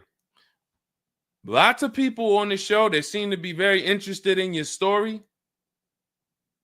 This is a very interesting story. There's not many times I had to jump on this show and hear something where I'm like, you're probably not going to end up with another car. You're probably going to be stuck in that car for at least 3 years, paying down the balance because you owe too much on it. And maybe you can lean on them to fix it, but there's no lemon law, so it's not like you can actually put it through a lemon law. So you might just be giving it back to them to fix, giving it back to them to fix. But you're in the loaner and your friend's on the paperwork. So that tells me the car was for you. It wasn't for your friend. So your friend signed for the car knowingly, may have encouraged you to get the car. Yeah, girl, I'll do it. Listen, I want to see you win. Look, maybe didn't know what she was signing, didn't understand. All right, you're $775 a month. Can you afford that? Okay, yeah, I could afford that. Okay, perfect. All right, I'm going to sign for it. Didn't realize maybe it was for 7 years. and didn't realize that, oh, shoot, you're going to be paying 60 grand for this car, and didn't know, oh, this car is going to be in the shop, but it's your car because you're the one in the loaner. It's not her car. She's not in a loaner. So there's only one potential solution where you could even think about getting out of this car, because no one can get you out of a car that you're $30,000 buried in. There's no bank. You could have a 900 credit score, never missed a payment in your life. No bank is going to approve taking $30,000 from this Chrysler and putting it onto whatever new car you decide you want. You need to get a huge discount off of some car. There's no car that's going to give you 30,000 off or 25,000 off except an electric vehicle. So if I'm telling you something that may not even work, but it's your only route, that's all you got. You want to come up with something else, repo the car, ruin your friend's credit, I got nothing to do with that. My only job is to try to provide and advise a solution to when people tell me, this is my situation, this is my goal. Normally people have 2 or 3 options. You have half an option. Like, you ever play spades? 1 and a possible, 3 and a possible. You have none and a possible. The possible might not walk. But I'm telling you, do this exercise, and then we can see if that possible will walk. If it doesn't, you got no books. You stay in the car, and that's your only option. It's a bad situation. One of the worst I've ever seen. And I'm not saying that to beat you up. I'm saying that so you realize the severity of the transaction. So if I have to bite this bullet and I got to pay this car for the next 2 years, 3 years, it's because I'm in a bad situation. And then when I pay down this car, maybe I can make a different move in 2 years. And then I'll be much wiser before I make my moves, so that I never end up in this situation again. Okay? So for everybody who joined, this was great. Again, my goal is to keep you from ever making mistakes. Every mistake you make on a car transaction costs you thousands of dollars. There is no the least expensive mistake you could make is getting gap insurance when you didn't need it. Getting gap insurance when you didn't need it, you just paid probably $400 or $500. You didn't need it. All right, you lost $400 or $500. That's the least expensive mistake you can make on a car. Everything else is thousands of dollars, $2,000 mistakes, $5,000 mistakes, and more. So you can avoid every mistake by having a step-by-step checklist. If it's in Deshone's book, I do it. If it's not in his digital book, I don't do it. So there's no way I'm going to make a mistake. That's okay, TJ girl. We'll be back tomorrow.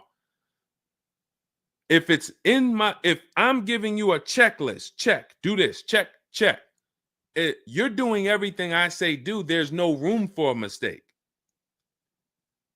You're not following an almanac. You're following a checklist. That's why my book is called Cars from Home, 7 Steps to Saving Time, Money, and Avoiding Dealerships. Step 1 through 7, check them off. You do car transactions mistake-free. You don't miss any money with your financing. You don't buy bad cars. You don't do anything that you're like, oh, was this good? No, it's a checklist. So normally it's $97. It's a digital book. So you can have it in your inbox in about 5 minutes, and you'll get it for 75% off as part of our welcome offer in my TikTok bio, Instagram bio, Facebook comments, or the YouTube comments. There's a link there. Just get there before that 2-hour countdown expires. Once it expires, it goes back up to $97, which is still worth every penny. You spend $700 on a home inspection. Why do you spend $700 on a home inspection when you might not even buy the home? Inspector might come back and say to you, you know what? Hey, listen, I got the report for you.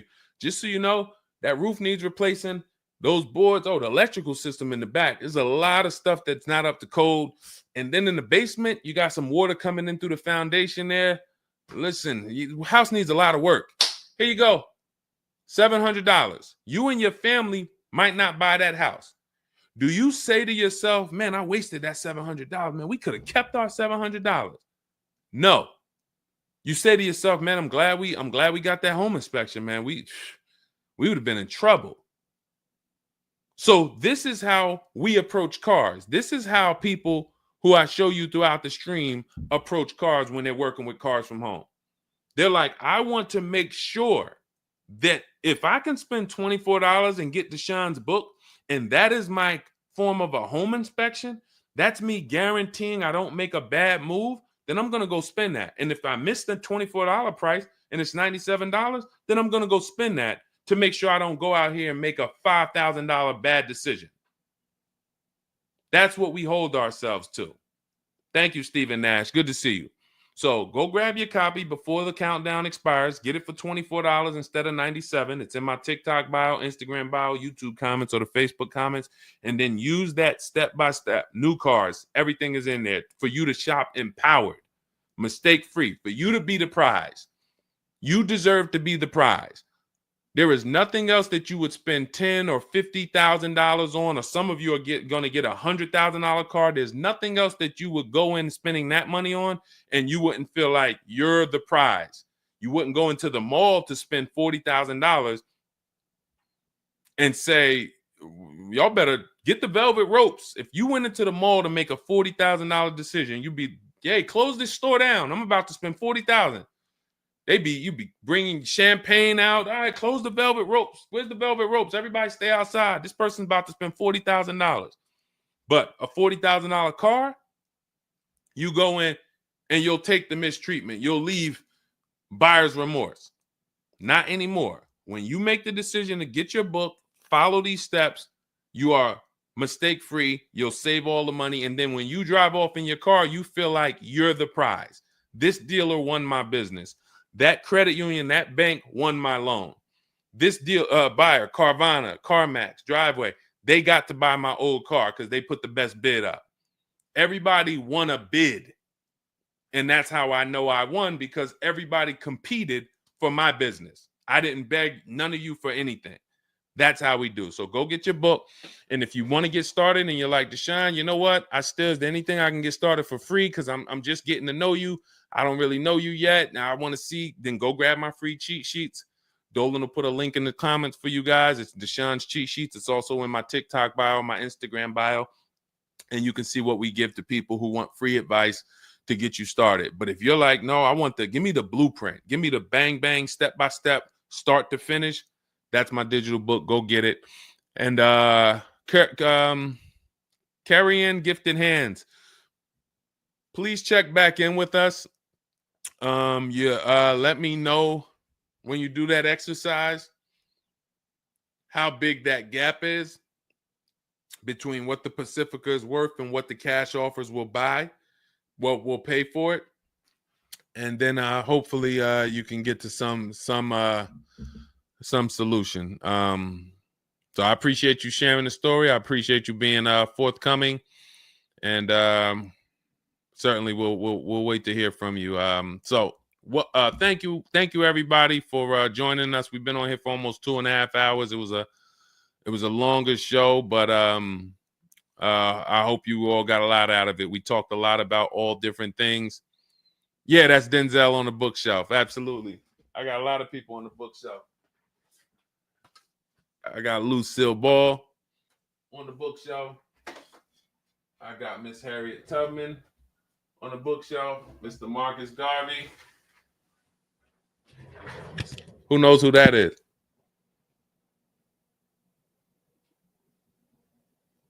That's the great one.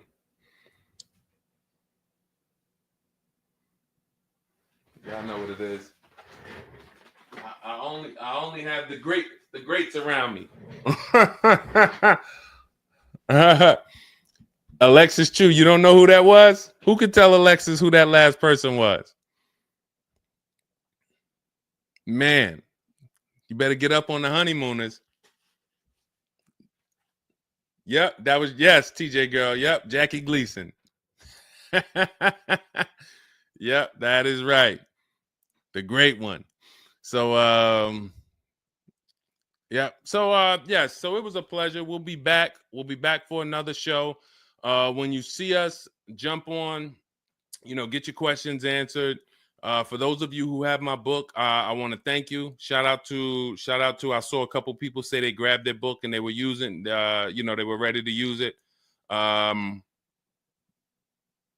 I would get the paperwork through email, never received it. I need your help. I bought 2 brand new cars. I was told I would get the paperwork by email, never received it. So call the dealership. Call it. You bought 2 brand new cars. You said you would get the paperwork by email. You never received it. Call the dealership and, hey, where's my paperwork? Ask for the finance manager. Where's my paperwork? That's what you do. All right. So, all right. I'll let everybody go. I'm tired. I can't even get myself together. This is, I'm gonna jump off and we'll be back. We'll be back for another show. Make sure you get your book in my TikTok bio, Instagram bio, the comments, or the Facebook comments or the YouTube comments, and I'll see y'all on another show. All right. God bless you.